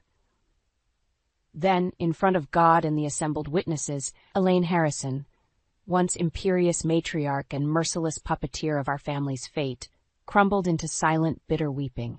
And for all the satisfaction I'd imagined would accompany such a cathartic comeuppance, I felt nothing but a hollow, gaping sadness. Our vendetta had been achieved, yet at what terrible cost. Autumn's crisp breezes carried the bittersweet aroma of decaying leaves that fateful afternoon, an olfactory harbinger of change and renewal threading through the twilight air. Sometimes the simplest moments trigger the most profound revelations. For me, it happened as I cradled Mila in my arms, entranced by her cherubic features while she slumbered peacefully against my chest. The rhythmic rise and fall of her tiny back lulled me into a trance-like reverie punctuated only by the occasional bird-song from the backyard. I stroked the downy wisps of sable hair crowning her head, so dark and unruly, already mirroring my own unmanageable mane. A faint smile tugged at my lips as I committed every facet of her appearance to memory.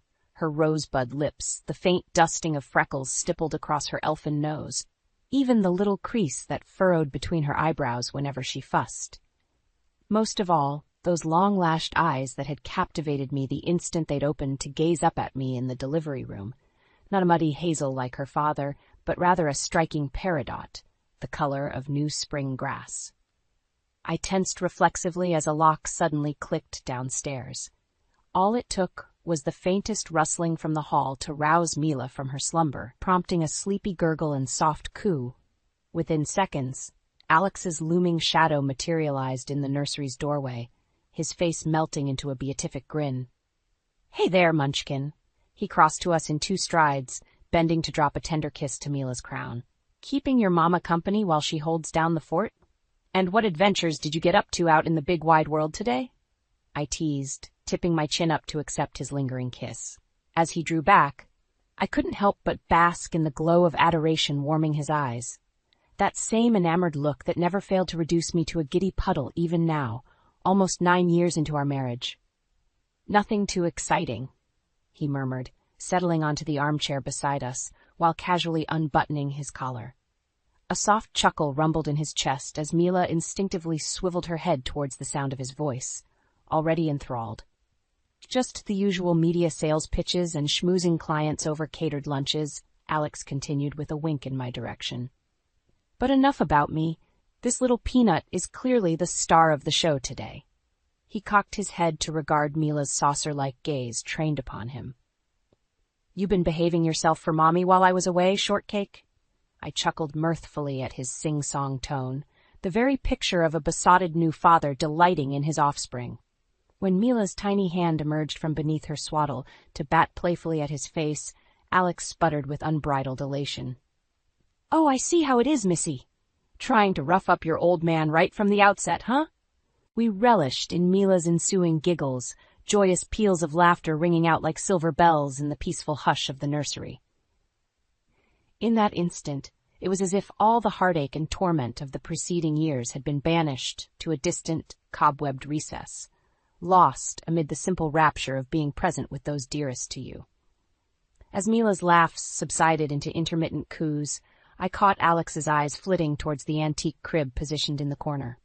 My breath caught for a moment as I followed his gaze, taking in the hand-carved detailing depicting leaping gazelles and swooping birds mid-flight. It was the same crib Alex's father had painstakingly restored and gifted to us. How many times had Alex run his fingers over those grooves, channeling his grief over whether we'd ever get the chance to use it for its intended purpose? Too many to count. In retrospect, our soaring hopes crushed again and again by one insidious force. As if in tune with my introspective turn, Alex's face grew solemn. Something indiscernible flickered behind his eyes before vanishing just as quickly. He rested his palm over my knee, giving it an affectionate squeeze. "Hard to believe it was less than a year ago that all the drama went down," he murmured in a hushed tone, as if not to disturb Mila's attention. My mind immediately jolted back to that fateful day in the conference room. Elaine's utter debasement as every scheme and conspiracy became an ineradicable part of the permanent record, carved into stone through testimony and documentation. How her papery thin veneer of genteel grace and propriety had disintegrated under the weight of her wrongdoings being laid bare for all to witness. I swallowed thickly against the sudden lump in my throat. I'll never forget the look on her face that day, like the mask had finally shattered beyond any hope of repair. Alex's features tightened into a pained grimace I knew all too well, the echoes of a complicated, still unresolved relationship with his mother that seemed destined to haunt him for years to come. There were simply too many emotional fault lines fractured that day for any of us to achieve total closure. I did what needed to be done, for us and for the family, that he stated in a low, resolute tone that betrayed only the faintest quaver of lingering uncertainty. Still, I can't help but wonder if I was too heavy-handed. My free hand instinctively found his, our fingers interlacing. There would be no easy balm to heal those old emotional gouges, not entirely. But perhaps with time, and the all-consuming joy radiating out of our long-awaited miracle nestled between us, we could begin to rebuild anew on firmer ground. "You protected us and our future, Alex, against any threat, no matter how twisted or dark," I said, offering a reassuring squeeze. "That's all a good father ever needs to do." His grateful smile in response was enough to fill my heart to overflowing. Then Mila cooed softly again, drawing our rapt attention back to her cherubic mug like twin sunflowers turning towards the light. As I relished the sight of my beautiful daughter radiating undiluted joy and innocence, Milo's uncanny words from all those months ago reverberated in my mind's eye like a mantra, of triumph emerging from devastation, of light piercing the void. A daughter whose existence had only manifested through hard-won recompense for the very blackest betrayal. The living, breathing embodiment of karma's unbowed perseverance and the remarkable power of human resilience against even the most implacable darkness. No matter what convulsions had rocked our family's foundations to their core, in this tranquil moment of joy and renewal, we had prevailed. Scars would remain, of course. For all our catharsis, the past could never be truly expunged. But here at last was our chance to forge ahead anew. One single wondrous life offered up an opportunity, not just for a fresh chapter, but as the first radiant strains of an entirely new family saga, all thanks to that most delicate yet undaunted of human virtues, hope.